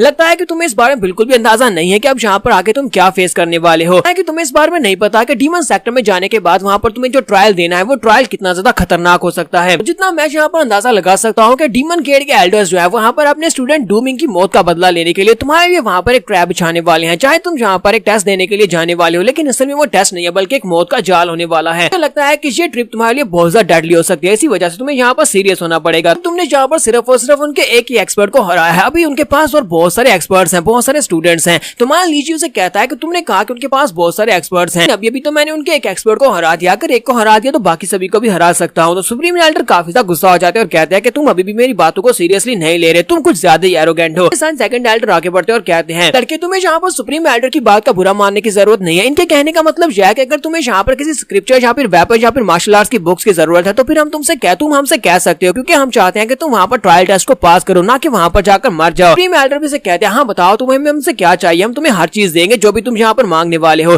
तुम्हारा लीजी उसे कहता है कि मुझे लगता है कि ये स्टिक जो है वो काफी ज्यादा अच्छी है, इसी वजह से मैं स्टिक को अपने मेन वेपन के तौर पर यूज करूंगा और इसके साथ मुझे कुछ और चाहिए होगा। यहाँ पर मुझे एक स्पेशल मार्शल आर्ट्स की टेक्निक चाहिए, उस मार्शल आर्ट्स की टेक्निक को इनविजिबल ब्लेड्स कहा जाता है। मैं यहाँ पर इसी स्किल को चूज करने वाला हूँ। इसी के साथ ही मुझे यहाँ पर 2 ब्लेड्स भी चाहिए होंगे ताकि मैं उस इनविजिबल स्किल को भी यूज कर सकूं, इनविजिबल ब्लेड स्किल को यूज कर सकूं। तो सेकंड एल्डर से कहते हैं कि लड़के तुम्हारी चॉइस तो बहुत ज्यादा बुरी है, क्या तुम्हें वाकई में लगता है कि तुम यहाँ पर इनविजिबल ब्लेड टेक्निक को यूज करते हुए यहाँ पर ट्रायल टेस्ट को पास कर पाओगे, वहाँ के खतरों का सामना कर पाओगे, क्योंकि ये तो एक बहुत ही लो लेवल की मार्शल आर्ट्स की टेक्निक है। ऊपर से तुम यहाँ पर अपनी स्टिक को यूज करने वाले हो, क्या तुम्हें लगता है कि ये स्टिक तलवारों के सामने टिक सकती है? तुम इसको किस लिए यूज करोगे? लीजी उसे कहता है कि मास्टर लगता है कि आप यहाँ पर एक बात को भूल रहे हैं, वो बात यह है कि हम लोग यहाँ पर कल्टीवेशन के दौरान वो सिर्फ अपने डाव को यूज करते हैं और डाव को यूज करते हुए हम लोग किसी भी ओपोनेंट को हरा सकते हैं। वेपन्स जो होते हैं ये तो सिर्फ और सिर्फ एक्सटर्नल ऑब्जेक्ट्स होते हैं और मुझे लगता है कि मैं अपनी स्टिक से किसी भी तलवार को हरा सकता हूँ। एल्डर्स की बात सुनने के बाद कहता है कि इस लड़के की एरोगेंसी कभी खत्म ही नहीं होगी। वो उसे कहता है अगर तुम्हें यहाँ पर कुछ भी नहीं कहना तो फिर ठीक है, तुम यहाँ से जा सकते हो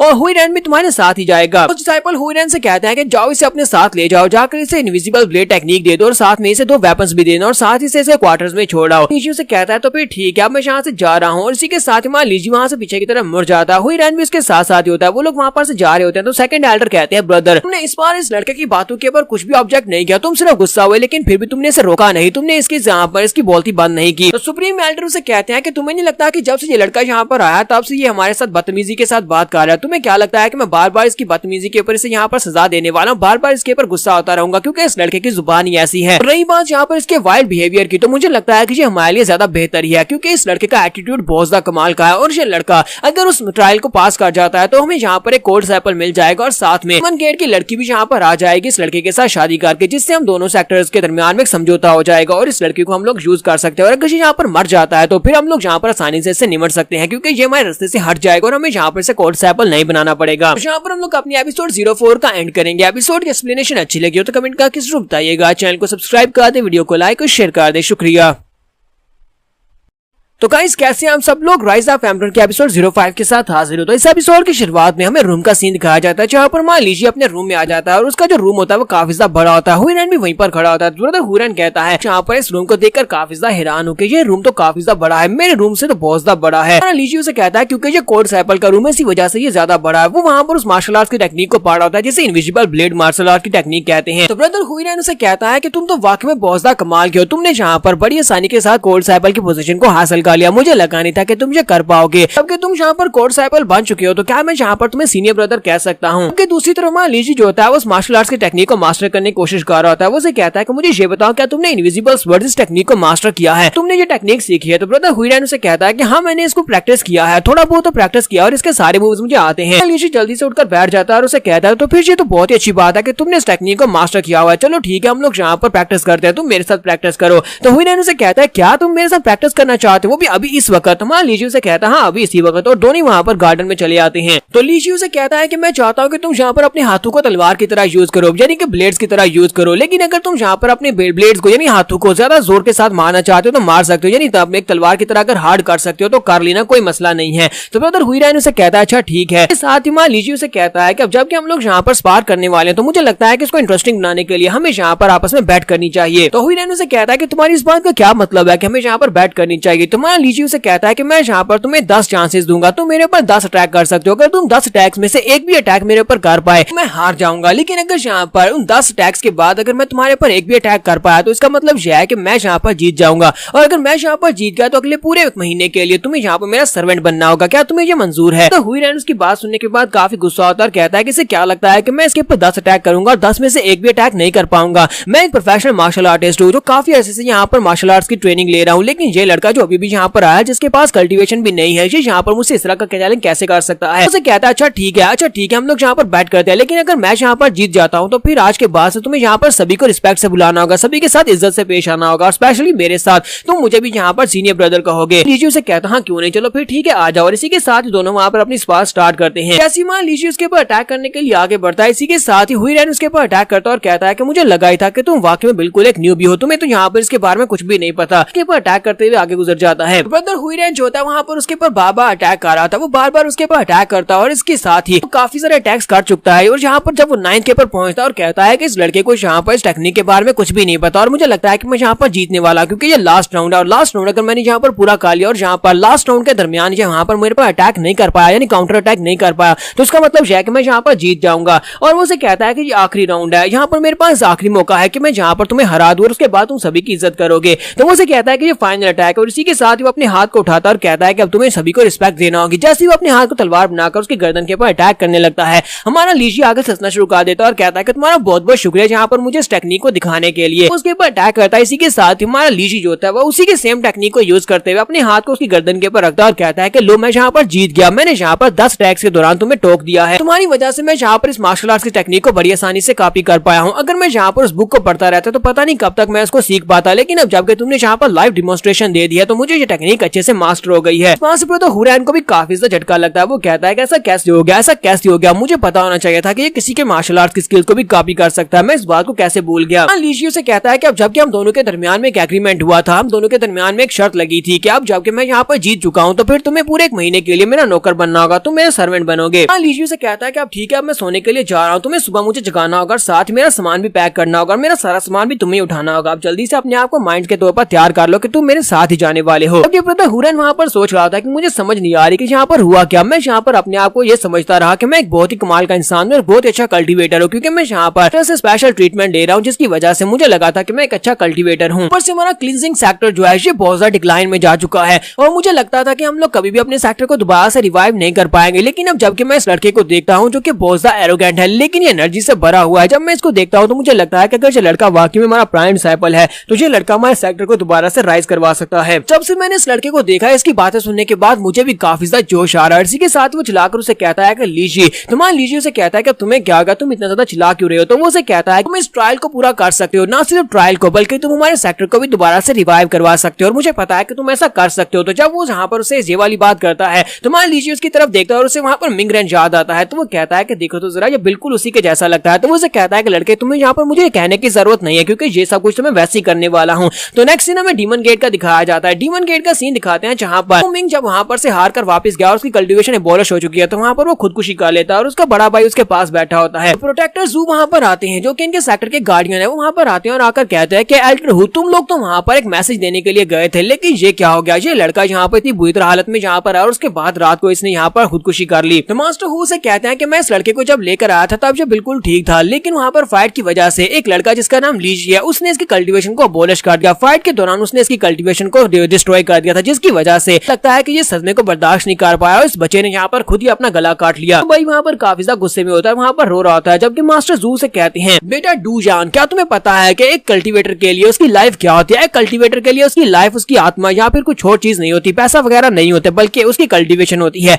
एक कल्टीवेटर के पास अगर उसकी कल्टीवेशन ले ली जाए तो उसके पास जिंदा रहने की कोई वजह नहीं बचती। इसी वजह से तुम्हारे भाई ने यहाँ पर खुदकुशी कर ली। मास्टर जू से कहते हैं कि अगर यहाँ पर तुम अपनी कल्टीवेशन को आगे बढ़ाना चाहते हो तुम्हें अपने मन और दिल को शांत करना होगा। अगर तुम अपने मन और दिल को शांत नहीं कर पाओगे तो तुम कभी भी कल्टीवेशन में आगे नहीं बढ़ पाओगे। मिशन हासिल करने का यही एक राज है, जाओ जाकर रेस्ट करो, तुम्हें यहाँ पर बहुत ज्यादा रेस्ट करने की जरूरत है। डूजान जैसे वहाँ पर रूम के अंदर से बाहर निकलता है तो बाहर आने के बाद बहुत ज्यादा गुस्से में होता है और कहता है कि लीक कीजिए, तुम मेरे हाथों से बिल्कुल भी नहीं बचोगे, जब तुम जहाँ पर आओगे, जहाँ पर आती मैं तुम्हें मार डालूंगा। दूसरी तरफ से नेक्स्ट सीन टेलीपोर्टेशन अरे फॉर्मेशन का दिखाया जाता है। तो सुप्रीम एल्डर और सेकंड एल्डर जो होते हैं लीजी को टेलीपोर्ट करने वाले हैं डीमन सेक्टर में। तो लीजी के साथ हुरैन होता है, साथ में मास्टर मो होते हैं, वो इन तीनों को यहाँ पर से टेलीपोर्ट करेंगे। तो सुप्रीम एल्डर से कहते हैं लीजी ट्रिप हमारे सेक्टर के लिए बहुत ज्यादा इंपॉर्टेंट है, इसलिए मुझे लगता है कि तुम्हें वहाँ पर जाकर बहुत ज्यादा केयरफुल रहने की जरूरत है। वहाँ पर जो भी तुम कहने वाले, जो भी तुम सुनने वाले, उसको बहुत ही ध्यान से सुनना और जो भी कहना बहुत ही ध्यान से कहना। मान लीजिए उसे कहता है कि तुम्हें परेशान होने की जरूरत नहीं है, मैं जब वहाँ पर जा रहा हूँ तो किसी भी बात के लिए परेशान होने की जरूरत नहीं है। जबकि सुप्रीम एल्डर और सेकंड एल्डर कहते हैं कि इसी बात का तो डर है कि तुम वहाँ पर जा रहे हो क्योंकि तुम बहुत ज्यादा एरोगेंट हो, लगता नहीं है कि तुम इतनी आसानी के साथ वहाँ पर से ट्रायल को पूरा करके वापस आ जाओगे, कोई ना कोई मसला तो जरूर खड़ा करोगे। इसी के साथ ही सुप्रीम एल्डर मास्टर मो से कहते हैं मास्टर मो हुरैन, तुम दोनों यहाँ पर इसकी जर्नी में इसका साथ दोगे, चाहे कुछ भी हो जाए, तुम्हें इसको सपोर्ट करना होगा।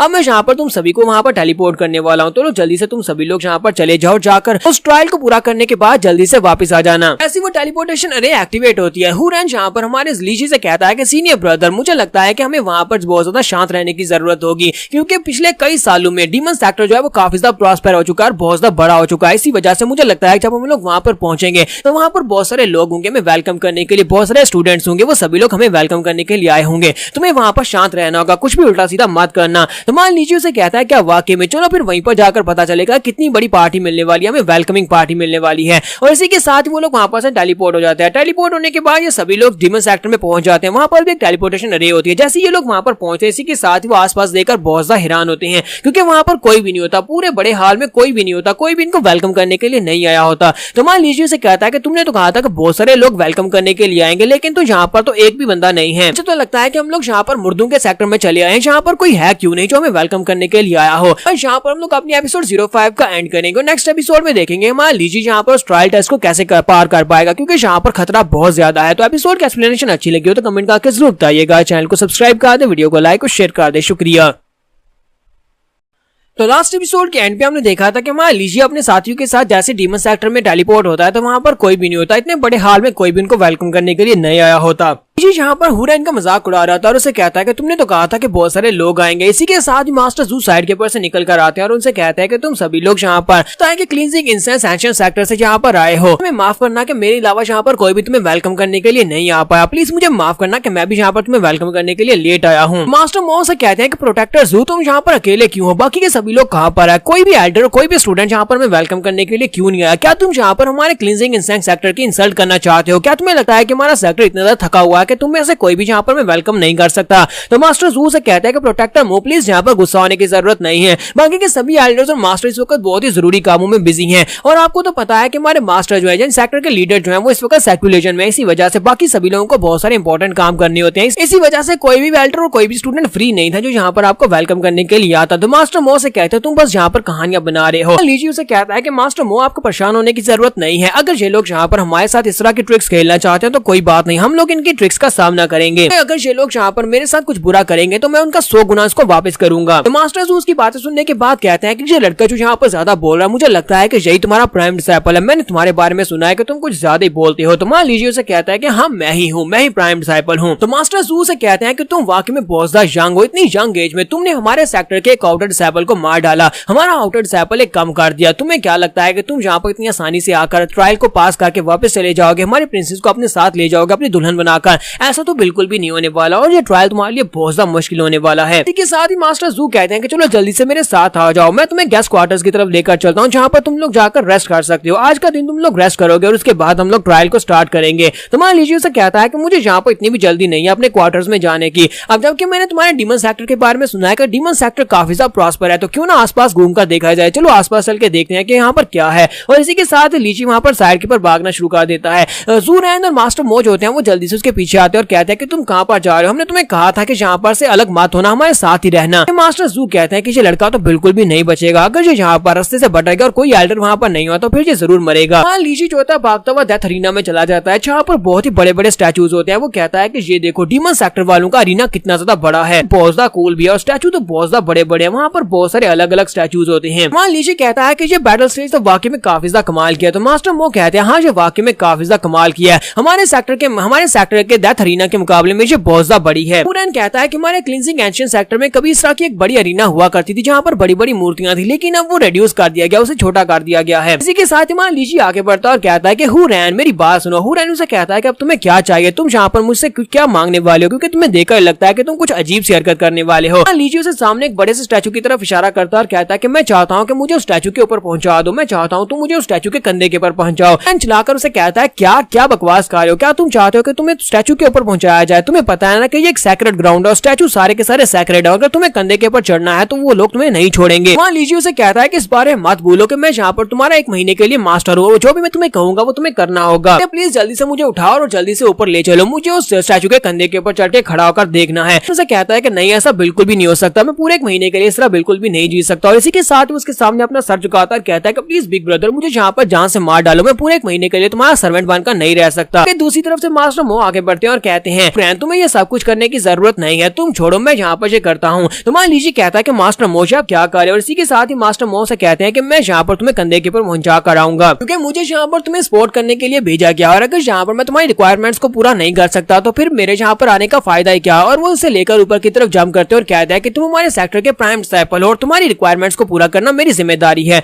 और ऊपर की तरफ जंप करने के बाद से ऊपर की तरफ फेंकते हैं ताकि वो ऊपर जंप करते हुए स्टैचू के ऊपर चला जाए। तो मान लीजिए भी काफी ज्यादा खुश हो जाता है और कहता है कि मास्टर ली काफी ज्यादा बोरिंग इंसान है, लेकिन यहाँ पर इसने काफी अच्छा काम किया और इसके पास काफी सारे स्किल्स भी हैं। तो मान लीजिए जंप करते हुए बड़े से स्टैचू के कंधे के ऊपर जाकर खड़ा हो जाता है और कहता है कि इसकी स्किल्स वाकई में काफी ज्यादा कमाल की हैं और इसने यहाँ पर राइट अमाउंट ऑफ पावर को यूज किया, जिसकी वजह से मैं सही लैंडिंग कर पाया हूँ, जहाँ पर इसके कंधे के ऊपर भी आकर खड़ा हो गया हूँ। साथ ही मान लीजिए चलाकर उसे कहता है कि मास्टर मो आपका बहुत बहुत शुक्रिया जो आपने यहाँ पर मुझे एक नया स्किल सिखाया ऊपर जंप करने का, साथ ही आपने यहाँ पर मेरी मदद भी की है। हुरैन उसे कहता है कि मास्टर मो आपने क्या कर दिया, आपको पता है कि एक बार यहाँ के लोगों को पता चल गया तो बहुत ही बुरा हो सकता है। मास्टर मो से कहते हैं कि हमें यहाँ पर वेलकम करने के लिए सभी लोगों को आना चाहिए था, लेकिन इनमें से कोई भी यहाँ पर नहीं आया। अगर ये हमारे सेक्टर की रिस्पेक्ट नहीं करते तो हम लोग यहाँ पर इनके सेक्टर के पुतलों की रिस्पेक्ट क्यों करें। जैसे मैंने उसकी मदद की ताकि वो वहाँ पर जाकर अपना काम कर सके। इसी वक्त एक डिसिपल जो होता है वो मान लीजिए को ऊपर चढ़ा हुआ देख लेता है, चलाकर कहता है कि सभी स्टूडेंट्स मेरी बात सुनो, देखो यहाँ पर कोई हमारे सेक्रेट ग्राउंड के स्टैचू के कंधे के ऊपर चढ़कर उसको खराब कर रहा है। मुझे लगता है कि ये इंसेंस क्लींजिंग सेक्टर का स्टूडेंट है। मास्टर मो कहते हैं कि ये क्या, इन लोगों ने तो बड़ी जल्दी देख लिया, जबकि हुरैन रोना शुरू कर देता है और कहता है कि लगता है कि सब कुछ खत्म होने वाला, हम लोग यहीं पर मरने वाले हैं। सभी डिसिपल्स भागते वहां पर नीचे पहुंच जाते हैं और आकर चिल्ला चिल्लाकर उसे कह रहे होते हैं क्लींजिंग सेक्टर के डिसिपल जल्दी से नीचे उतर आओ, तुम्हारी हिम्मत कैसे हमारे स्टैचू के कंधे के ऊपर खड़ी होने की, तुम यहाँ पर हमारे स्टैचू के इंसल्ट कर रहे हो, तुम यहाँ पर ऐसा बिल्कुल भी नहीं कर सकते, जल्दी से नीचे आ जाओ। जबकि मान लीजिए उन सभी लोगों से कहता है कि तुम सभी लोग बस कुत्तों की तरह भौंक ही सकते हो, अगर तुम लोग यहाँ पर काट नहीं सकते हो तो फिर मुझे यहाँ पर तुम लोगों से डरने की जरूरत नहीं है, अगर तुम्हें यहाँ पर मुझे नीचे उतारना तो ऊपर आ जाओ। और इसी के साथ ही मान लीजिए को साइड के ऊपर से आवाज आती है, डूजान वहाँ पर पहुंच जाता है। डूजान उसे कहता है कि लीजिए मैं तुम्हें नहीं छोड़ूंगा, तुम्हें यहाँ पर मरना होगा। और वो उससे भी ऊपर की तरफ जंप कर रहा था और अपनी तलवार लेकर उसके ऊपर अटैक करने के लिए आगे बढ़ता है। वो अपनी तलवार लेकर जब उसके करीब पहुंच रहा था तो मान लीजिए अभी भी हंस रहा था और कहता है देखो यहाँ पर एक डॉग फ्लाई कर रहा है। तो डूजान जैसे अपनी तलवार लेकर अटैक करने के लिए मान लीजिए के करीब पहुंचता है। इसी के साथ ही मास्टर मो वहाँ पर सेंटर में आ जाते हैं, अपनी शील्ड को एक्टिवेट करते हैं और उसके अटैक को ब्लॉक करते हैं, लेकिन इसी के साथ ही वो दोनों पीछे की तरफ गिर जाते हैं। डूजान कहता है कि मेरे रास्ते से दूर हट जाओ, मैं यहाँ पर इस लड़के को मार कर रहूंगा। जबकि मास्टर मो से कहता है कि तुम ऐसा मेरे होते हुए तो बिल्कुल भी नहीं कर सकते, और वो लीजी को पकड़ते हैं और उसे पकड़कर ऊपर से नीचे की तरफ उतर आते हैं। लीजी अभी भी काफी ज्यादा खुश हो रहा था। लीजी उठकर खड़ा हो जाता है और कहता है कि क्या तुम्हें यहाँ पर और ज्यादा फाइट करनी है, लगता है कि तुम्हें फाइट ही करनी है। तो डूजान उसे कहता है कि हाँ मुझे यहाँ पर तुमसे फाइट करनी है, क्योंकि तुम्हारी वजह से मेरे छोटे भाई ने यहाँ पर खुदकुशी कर ली, क्योंकि तुमने उसकी कल्टीवेशन को बहुत ही बुरी तरह से जालमाना तरीके से उसकी कल्टीवेशन को डिस्ट्रॉय किया था, जिसकी वजह से उसके लिए जिंदा रहने की कोई वजह नहीं बची थी और उसने अपना गला काट लिया। आज यहाँ पर मैं तुम्हें मार डालूंगा ताकि मैं यहाँ पर अपने डीमन सेक्टर की ऑनर को बचा सकूं, तुम्हारी वजह से हमारी ऑनर खराब हुई है। लीजिए उसकी बात सुनने के बाद कहता है कि यार तुम किस भाई की बात कर रहे हो और किसने खुदकुशी कर ली, मुझे कुछ भी नहीं पता। वो चिल्लाकर उसे कहता है कि मेरे ब्रदर का नाम डू जान मिंग था, बंदा जो कि अल्टर हु के साथ तुम्हारे इंसेंस सेक्टर में गया था और वहां पर जाने के बाद उसे तुम्हारे साथ डुएल की थी, लेकिन डुएल के दरमियान तुमने एक चीप ट्रिक को यूज करते हुए उसकी कल्टीवेशन को अबॉलिश कर दिया। ये सभी बच्चे भी ये बात सुनने के बाद काफी ज्यादा गुस्सा हो जाते हैं। लीजी से कहते हैं कि ये एक बहुत ही घटिया और कमीना स्टूडेंट है, ये किसी के साथ ऐसा कैसे कर सकता है। लीजी उसकी बात सुनने के बाद कहता है अच्छा तो वो लड़का तो बहुत ज्यादा कमजोर था और ऊपर से वो बहुत ज्यादा बदतमीज और एरोगेंट भी था, इसी वजह से वो मारा गया। ये बात सुनने के बाद वो सभी स्टूडेंट्स और भी ज्यादा गुस्सा हो जाते हैं और कहते हैं कि इसे बिल्कुल भी मत छोड़ना। वो डूजान से कहते हैं कि डूजान ब्रदर डूजान प्लीज इसको मार डालो ताकि हम लोग अपने सेक्टर की ऑनर को बचा सकें। तो डूजान उसे कहता है कि आज अगर यहाँ पर तुम्हारे पास हमारा प्रोटेक्टर है तभी वो तुम्हें बचा नहीं पाएगा, क्योंकि आज यहाँ पर तुम्हें मरना ही होगा, मैं तुम्हें हर हाल में मार कर ही रहूंगा। लेकिन अगर यहाँ पर तुम मेरे सामने 3 बार अपना सर झुकाते हो और मेरे सामने माफी की भीख मांगते हो, फिर मैं यहाँ पर तुमसे वादा करता हूँ कि तुम्हारी मौत इतनी ज्यादा दर्दनाक नहीं होगी, मैं तुम्हें जल्दी से मौत दे दूंगा, यानी कि सीधी तुम्हारी गर्दन काट कर तुम्हें एक ही झटके में मार डालूंगा। तुम ऐसा नहीं करते तो फिर मैं तुम्हें बहुत ही बुरी तरह से टॉर्चर करके मारने वाला हूँ। इसी के साथ ही मास्टर जू वहाँ पर पहुंच जाते हैं और कहते हैं तुम ऐसा बिल्कुल भी नहीं कर सकते, ये हमारे गेस्ट हैं, ये हमारे मेहमान है और मेहमानों के साथ ऐसा नहीं किया जाता। मास्टर हु भी वहाँ पर पहुंच जाते हैं और कहते हैं कि हाँ इन्होंने बिल्कुल ठीक कहा, तुम यहाँ पर मेहमानों के साथ ऐसा नहीं कर सकते। इसके साथ ही मास्टर जू कहते हैं और ऊपर से इस लड़के के पास तो कल्टीवेशन भी नहीं है, ये लड़का बिल्कुल जीरो है, तुम्हें लगता है कि तुम यहाँ पर लड़के के साथ फाइट करने के लायक हो, तुम इस लड़के से काफी ज्यादा बेहतर हो। जबकि इसी के साथ ही बाकी के सभी डिसिपल चलाना शुरू कर देते हैं और कहता है क्या इनका प्राइम डिसिपल जिसके पास कल्टीवेशन भी नहीं है, उसे लगता है कि हम अपनी प्रिंसेस की शादी इस लड़के के साथ कर देंगे, हमारा दिमाग खराब है कि हम लोग अपनी प्रिंसेस की शादी ऐसे लड़के के साथ करेंगे जो बिल्कुल बेकार है, इससे तो हम लोग ज्यादा बेहतर हैं। इसके साथ ही मान लीजिए उसकी बात सुनने के बाद आगे बढ़ता है और जाकर डूजान से कहता है डूजान तुम यहाँ पर मुझसे बदला लेना चाहते हो और मुझे मारना चाहते हो तो फिर ठीक है, मैं तुम्हारे चैलेंज को एक्सेप्ट करता हूँ, हम लोग इसी अरीना में फाइट करेंगे, लाइफ और डेथ का मैच खेलेंगे, हम में से एक मरेगा और दूसरा जिएगा, मैच खत्म होने तक दोनों में से सिर्फ और सिर्फ एक जिंदा बचेगा। अगर तुम्हें यहाँ पर मुझे चैलेंज एक्सेप्टेड है तो तो फिर यहाँ पर आ जाओ। जहाँ पर हम लोग अपनी एपिसोड 06 का एंड करेंगे और नेक्स्ट एपिसोड में देखेंगे लीजी और डूजान की फाइट देखेंगे और दोनों में से कौन यहाँ पर जिएगा और कौन मरेगा, जो हम लोग नेक्स्ट एपिसोड में देखेंगे। एपिसोड की एक्सप्लेनेशन अच्छी लगी हो तो कमेंट करके जरूर बताइएगा। चैनल को सब्सक्राइब कर दें, वीडियो को लाइक और शेयर कर दें। शुक्रिया। राइज ऑफ एम्परर के एपिसोड 08 के साथ हाजिर हो। तो लास्ट एपिसोड के एंड में मास्टर हू क्योटिक हार्ड फॉरेस्ट के बारे में बताते हैं कि इसके 14 लेवल्स हैं और तुम्हें यहाँ पर आगे बढ़ने के साथ साथ इल्यूजन्स काफी ज्यादा स्ट्रॉन्ग होती जाएंगे और अगर तुम वहाँ पर आगे ना बढ़ पाए तो तुम्हें क्विट करना होगा, वरना तुम पागल हो जाओगे। मास्टर हू से कहता है क्लींजिंग इंसेंस सेक्टर जो है ये भी काफी हजारों साल पुराना सेक्टर है। इसकी वजह से इनकी हिस्ट्री भी काफी ज्यादा पुरानी है और इनकी फेम भी काफी ज्यादा है। इसलिए हम लोग नहीं चाहते कि तुम्हारा प्राइम डिसाइपल जो वहाँ पर अपनी पैंट में सूसू कर दे। इसी वजह से हम लोग चाहते हैं कि अगर तुम वहाँ पर हार मान लेती हो तो जल्दी से वापस आ जाना। मान लीजिए उसकी बात सुनने के बाद कहता है कि अपनी बकवास बंद करो, तुम यहाँ पर कब तक किसी तरह बकवास करते रहोगे, जल्दी से जल्दी यहाँ पर स्टेज को स्टार्ट करो। चलो जल्दी से अपनी प्रिंसेस को बुलाओ ताकि वो मेरे साथ यहाँ पर आकर कम्पीट कर सके। ये बात सुनने के बाद वो लोग काफी ज्यादा गुस्सा हो जाते हैं। मास्टर जू से कहते हैं कि क्या तुम्हें लगता है कि हम लोग यहाँ पर अपनी प्रिंसेस को तुम्हारे साथ कम्पीट करने देंगे? तुम इस लायक नहीं हो कि तुम हमारी प्रिंसेस के साथ यहाँ पर कम्पीट कर सको। अगर तुम्हें यहाँ पर किसी के साथ कम्पीट करना है तो वो मैं हूँ, मैं यहाँ पर तुम्हारे साथ कम्पीट करने वाला हूँ। क्योंकि यहाँ पर ट्रायल में एक तरफ से इनके सेक्टर का बंदा होगा और दूसरी तरफ से क्लींजिंग इंस्टिंक्ट सेक्टर का बंदा होने वाला है। तो मान लीजिए उसकी बात सुनने के बाद कहता है कि मुझे लगता है कि तुम्हारा सेक्टर भी काफी ज्यादा फेमस है, लेकिन मुझे नहीं लगता कि मुझे यहाँ पर तुम्हारे जैसे एक बंदे के साथ यहाँ पर कम्पीट करना चाहिए, क्योंकि मैं तो अपने सेक्टर का प्राइम डिसाइपल हूँ जबकि तुम सिर्फ और सिर्फ एक लो लेवल के प्रोटेक्टर हो। तुम्हें क्या लगता है कि तुम्हारे जैसे गार्डियन के यहाँ पर हारने पर किसी को कोई फर्क पड़ेगा? मुझे तो नहीं लगता कि इससे किसी को कोई फर्क पड़ने वाला है। इसी वजह से मैं तुम्हारे साथ कम्पीट नहीं करूंगा।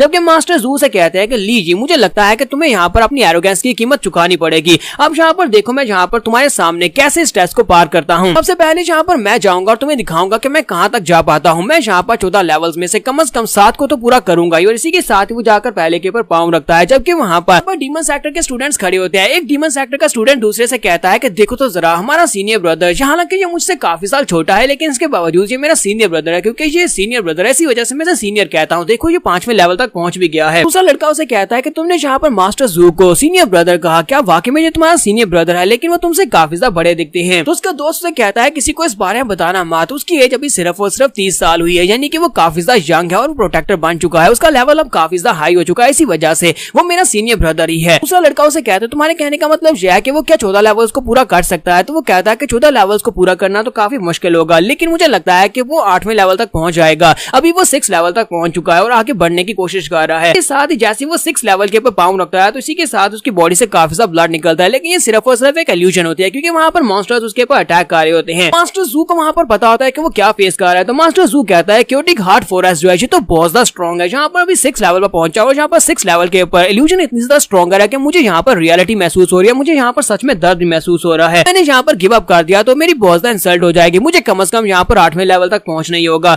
और इसी के साथ ही वो जंप करते हुए अगले लेवल पर पहुंचता है। जैसे वो 7th लेवल के ऊपर जंप करता है इसी के साथ वहाँ पर बहुत सारे कंकाल निकलते हैं और सभी कंकाल उसके ऊपर अटैक करना शुरू कर देते हैं। तो वो उनसे कहता है कि मेरे रास्ते से हट जाओ, और जहाँ पर वो एक गलती कर देता है, वो अपनी पावर्स को यूज करता है। जैसे वहाँ पर अपनी एनर्जी को यूज करते हुए उन कंकालों के ऊपर अटैक करता है। इसी के साथ ही वो 7वें लेवल के ऊपर पाँव रख देता है और कहता है कि देखो मैं 7वें लेवल पर पहुंच गया, 7वें लेवल तक पहुंच चुका हूं, बस मुझे एक कदम आगे बढ़ाना और मैं 8वें लेवल पर पहुंच जाऊंगा। दूर खड़ा हमारा लीजी जो होता है वो मुस्कुरा रहा होता है और कहता है कि इस बेवकूफ को पता ही नहीं है कि यहाँ पर कौन सा टेस्ट दे रहा है। क्योटिक हार्ड फॉरेस्ट, इसके टेस्ट का मतलब यह है कि तुम्हारे हार्ट को देखना चाहता है, ना कि यहाँ पर तुम्हारी पावर्स को। जितना ज्यादा तुम यहाँ पर अपनी पावर्स को यूज करोगे उतना ज्यादा तुम्हारे पास बड़ा बैकलैश पड़ेगा। और इसी के साथ ही वहाँ पर बैकलैश पड़ता है। वहाँ पर सामने की तरफ से एक बड़ा सा डीमन का हाथ निकलता है जो कि प्रोटेक्टर जू के ऊपर पड़ता है। मास्टर जू जो होता है उड़ता हुआ बाहर आकर गिरता है, स्टेप्स के ऊपर से बाहर आकर गिर जाता है। हालांकि उसने 7 लेवल्स को पार कर लिया है। और जहाँ पर बाकी के सभी डिसाइपल कहते हैं कि मास्टर जू को क्या हुआ, मास्टर जू को क्या हुआ। मास्टर जू कहते हैं क्योटिक हार्ड फॉरेस्ट जो है ये काफी ज्यादा स्ट्रॉन्गर था, वहाँ पर इल्यूजन इतनी ज्यादा स्ट्रॉन्ग थी कि मैं 7वें लेवल से आगे नहीं जा पाया। जबकि मास्टर हू उसके पास आते हैं और कहते हैं कि जू तुम्हें परेशान होने की जरूरत नहीं है, तुमने काफी अच्छा किया। अगर तुम यहाँ पर 7वें लेवल तक पहुंच पाया तो मुझे नहीं लगता कि वो लड़का 6ठे लेवल तक भी पहुंच पाएगा, वो तो 5वें तक भी नहीं पहुंच पाएगा। और वहाँ पर लड़के जो होते हैं वहाँ पर उसके नाम के नारे लगा रहे होते हैं और कहते हैं कि तुमने बहुत ही अच्छा किया। हाँ, ताकि मास्टर हू से कहता है कि जू मुझे लगता है कि जितना ज्यादा तुमने यहाँ पर अच्छा किया है बहुत ही जल्दी तुम्हें कैल्डर बनने वाले हो, यहाँ पर से प्रोटेक्टर की बजाय कैल्डर बना दिए जाओगे। तो वो भी काफी ज्यादा खुश हो जाता है और कहता है कि तुम्हारा बहुत बहुत शुक्रिया। और इसके बाद लीजी की बारी आती है तो वो लोग कहते हैं कि लड़के अब तुम्हारी बारी है। लीजी वहाँ पर आता है, प्रोटेक्टर जू के पास आकर खड़ा हो जाता है और कहता है कि तुमने काफी अच्छा किया, तुम्हारी एज के मुताबिक मुझे लगता है कि तुम्हें कम से कम 9वें लेवल तक तो जाना चाहिए था। इसी के साथ ही वहाँ लीजी उसकी इंसल्ट इंसल्ट कर देता है। वो उसे कहता है कि अगर तुम यहाँ पर इसी डिटर्मिनेशन के साथ आगे बढ़ते रहे तो मुझे लगता है कि बुढ़े होने तक जब तुम्हारे बाल सफेद होंगे तब तक तुम ब्रोकन फ्लावर ड्राम तक पहुंच ही जाओगे। वो एक बहुत ही लो लेवल है, यानी कि इसके लेवल से बस एक लेवल ऊपर। बस से जू को काफी ज्यादा गुस्सा आता है। वो गुस्से के साथ से कहता है कमीने कहीं कि तुम्हारी हिम्मत कैसे मेरी इंसल्ट करने की, जबकि मास्टर हु से कहते हैं कि बस करो, जहाँ पर उसने अपने ट्रायल को पूरा कर लिया, अब तुम्हारी बारी है। मुझे ये बताओ कि तुम कितनी देर तक यहाँ पर इंतजार करने वाले हो, क्या तुम इस ट्रायल को देने वाले हो या नहीं, या फिर तुम्हें अंदर से बहुत ज्यादा डर लग रहा है। मुझे उसकी बात सुनने के बाद हंसना शुरू कर देता है और कहता है कि हाँ वैसे तो मैं पहले वहाँ पर जाना चाहता था, लेकिन मैं पहले इसलिए नहीं गया कि अगर मैं पहले वहाँ पर 14वें लेवल पर पहुंच जाता, तुम्हारा मास्टर जू है ये तो डर के मारे पीछे आता ही नहीं, तो इसकी वजह से तुम्हारी बहुत ज्यादा इंसल्ट हो जाती। जबकि मास्टर जू इस बात से और भी ज्यादा गुस्सा हो जाते हैं और जल्दी से उठकर खड़े होते हैं ताकि उसके ऊपर अटैक कर सके, लेकिन मास्टर हु से कहते हैं कि शांत हो जाओ, तुम यहाँ पर इस लड़के की बातों का गुस्सा मत करो, ये तो इसी तरह बकवास ही कर रहा है, देखना ये तो दूसरे लेवल को भी पार नहीं कर पाएगा। तो मास्टर जू चिल्लाकर उसे कहते हैं कि लड़के तुम सिर्फ और सिर्फ बोल सकते हो, तुम्हारे पास यहाँ पर ऐसा कुछ भी नहीं है जिससे तुम इस लेवल को पार कर सको, लगता नहीं है कि तुम इस ट्रायल को देने के काबिल भी हो। मास्टर जू ने यहाँ पर एक बहुत बड़ी गलती कर दी। वो उसे कहते हैं कि हम लोग यहाँ पर एक बैट लगा लेते हैं, और हमारा लीजी जो था वो तो शायद पहले इसी इंतजार में था। वो उसे कहता है क्यों नहीं, चलो ठीक है हम लोग बैट लगा लेते हैं, बताओ कि तुम क्या बैट करना चाहते हो। तो मास्टर जू से कहते हैं अगर तुम यहाँ पर 14वें लेवल तक पहुंच जाते हो तो फिर ठीक है, मैं यहाँ पर तुम्हारे सामने घुटने टेकूंगा, अपनी नाक रगड़ूंगा और यहाँ पर तुम्हारे सामने माफी मांगूंगा। तुम्हारा लीजी उसे कहता है तो फिर ठीक है, अगर मैं यहाँ पर 14वें लेवल तक पहुंच जाता हूँ फिर तुम ऐसा करोगे, लेकिन अगर मैं वहां पर नहीं पहुंच पाता तो फिर ठीक है, मैं तुम्हारे सामने अपना सर रगड़ूंगा और तुम्हारे सामने माफी की भीख मांगूंगा। तो मास्टर जू को लगता है कि ये ऐसा नहीं कर पाएगा, तो वो उसे कहते हैं तो फिर ठीक है, मेरी तरफ से भी डन हुआ, मैं भी जैसे ही करूंगा जैसा तुमने कहा है, लेकिन यहाँ पर देखना तुम्हारा जो